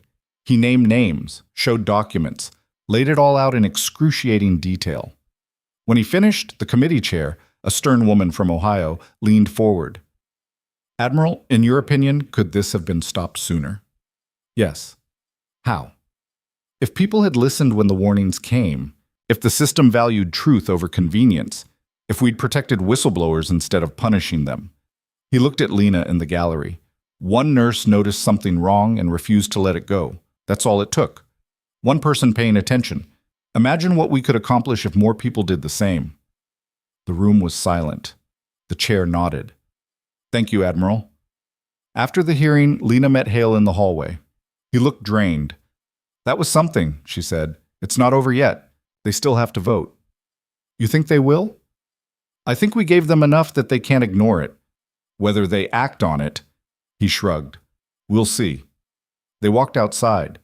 The Capitol loomed behind them, white and imposing against the gray sky. What are you going to do now? Hale asked. Go back to Denver. Keep working. That's it? What else is there? I don't know. Write a book, give speeches, start a foundation. That's not me. It could be. She shook her head. I'm a nurse. That's who I am. That's who I want to be. He studied her. You're wasting your potential. No, I'm using it the way I want to. She smiled. Not everyone needs to be famous to make a difference. He laughed. Fair enough. He offered his hand. It's been an honor, Lena Cross. She shook it. Likewise, Admiral. They parted ways. He went to his hotel. She went to the airport. And that was it. No dramatic goodbye. No promises to stay in touch. Just two people who'd survived something together, and now had to figure out what came next. 3 months later, the committee voted. Unanimous recommendation for federal prosecution. 11 more officials were indicted. 2 sitting senators resigned. A third committed suicide before the charges were filed. The defense contractors involved lost billions in canceled contracts. The system didn't collapse, but it cracked. And through the cracks, light finally got in. Lena watched it from her apartment in Denver. She'd settled into a routine. Work, sleep, repeat, no more threats. No more danger, just the quiet, ordinary life she'd been trying to get back to. But something had changed. She couldn't quite name it. A restlessness, a sense that just going through the motions wasn't enough anymore. One night she got a call from a nurse in Atlanta. Young woman, nervous voice. "Ms. Cross, my name is Jordan. I saw your story, and I need your help." "With what?" "I think something's wrong at my hospital. Medication discrepancies. Patients getting sicker when they shouldn't. I reported it to my supervisor, and she told me to drop it, but I can't, and I don't know what to do." Lena sat up. "What kind of discrepancies?" "Missing doses, wrong dosages. One patient died last week, cardiac arrest, sudden, no warning. But when I checked the chart, the medication log didn't match what was actually administered." "Have you documented it?" "Yeah, but I'm scared. I'm new. And if I push this and I'm wrong, then you apologize and move on. But if you're right and you do nothing, people die." Jordan was quiet. "I don't want to end up like you, hunted, arrested, losing everything." "I didn't lose everything. I lost things. There's a difference." Lena stood, walked to the window. "You want my advice? Please. Document everything. Get copies of the records. Find someone you trust, inside or outside the system, and show them what you've found. And if people tell you you're wrong, don't let that stop you, because you're the one paying attention, and that matters." "What if I can't do it alone?" "Then don't. Find help, but don't wait for permission." Lena paused. "You called me because you already know what you need to do. You just wanted someone to tell you it's okay to do it. Is it?" "Yeah, it is." Jordan exhaled. "Thank you. Don't thank me yet. This is going to be hard. But you can handle it." She hung up. Lena stood there, phone in hand, staring at her reflection in the window. And for the first time in months, she felt something shift. Not back into place, that was impossible, but into something new, something purposeful. She opened her laptop, started typing. Subject: Witness Support Network. "I'm starting something. A place where people who see something wrong can get advice, support, legal guidance, whatever they need to come forward without getting destroyed in the process. If you've been through it, or if you're going through it now, reach out. You're not alone." She hit send, posted it on every platform she could think of. Within an hour, she had 50 responses. By the next morning, over 1,000. Stories poured in. Nurses who'd seen abuse, soldiers who'd reported misconduct, employees who'd blown the whistle on fraud. All of them scared, all of them wondering if it was worth it. Lena read every message, responded to as many as she could, and slowly, carefully, she started building something that didn't exist before. A network, a community, a lifeline for people who refused to look away. 6 months later, she was running the network full-time. She'd left bedside nursing, not because she didn't love it, but because this felt bigger, more necessary. She partnered with attorneys, activists, former federal agents. They created resources, legal templates, safety protocols, support groups. And when someone needed help, they were there. Jordan's case in Atlanta turned into a full investigation. The hospital's pharmacy had been systematically diverting narcotics for black market sale. 3 people were arrested. The hospital's administration was gutted. And Jordan, who'd almost backed down, became the lead witness in a federal case. "I couldn't have done this without you," she told Lena over the phone. "You did it. I just reminded you that you could. It's more than that. You showed me it was possible, that standing up doesn't have to destroy you. It might, but sometimes it's worth it anyway." Jordan laughed. "That's a hell of a sales pitch." "I'm not selling anything, just telling the truth." A year after the trial, Lena was invited to speak at a nursing conference in Chicago. She almost declined. Public speaking wasn't her thing, but the organizer insisted. "People need to hear from you, not as a celebrity, as someone who lived it." So she went. The auditorium was packed, 2,000 nurses, doctors, and healthcare workers. She stood at the podium, looking out at the sea of faces, and felt the old fear creep back. What if she screwed up? What if they didn't believe her? What if... She stopped, took a breath, started talking. "I'm not here to tell you to be a hero. I'm here to tell you that noticing things, really noticing, not just going through the motions, is the most powerful thing you can do. We get trained to follow protocols, to defer to authority. to trust the system. And most of the time, that's fine. But sometimes the system's wrong. And when it is, someone has to say so. She told them about Hale, about the heart rate, about the visits, about the moment she chose to investigate instead of ignore. I didn't think I was starting anything big. I just thought something was off. But that instinct, that refusal to accept the easy answer, saved a life. And it exposed a network of corruption that had been operating for years. Not because I'm special, because I paid attention. She paused, looked at the crowd. You're all trained to notice subtle changes, patterns, inconsistencies. That's your job. But somewhere along the way, we get taught to second-guess ourselves, to defer to people with more experience, more credentials, more authority. And most of the time, that's smart, but not always. Sometimes you're the one who sees what no one else does. And when that happens, you have a choice. You can stay quiet, or you can speak up. Both have consequences. I'm not going to lie and say speaking up is always worth it. But I will say this, staying quiet when you know something's wrong is a consequence too. You just don't see it right away. The room was silent. I'm not asking you to be reckless.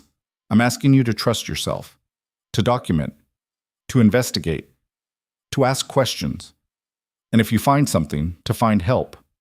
Don't go it alone. But don't wait for permission either. Because the people who need you to speak up, the patients, the whistleblowers, the ones who can't protect themselves, they're counting on someone to notice, and that someone might be you. She stepped back. The applause started slow, then built. People stood, hands clapping, faces looking at her not with awe, but with recognition. Like she'd said something they'd all been thinking but didn't know how to articulate. After the speech, people lined up to talk to her. Some wanted advice. Others just wanted to shake her hand. One older nurse hugged her and whispered, "Thank you. I needed to hear that." Lena hugged her back. We all do. 2 years after the trial, Carell died in prison. Heart attack. No foul play suspected. Lena read the news without emotion. He was gone. The people he'd hurt were still here.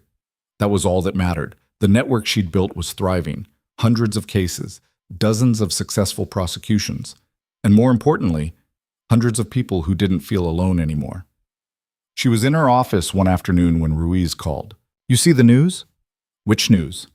"Pentagon just announced a new whistleblower protection program. Independent review board.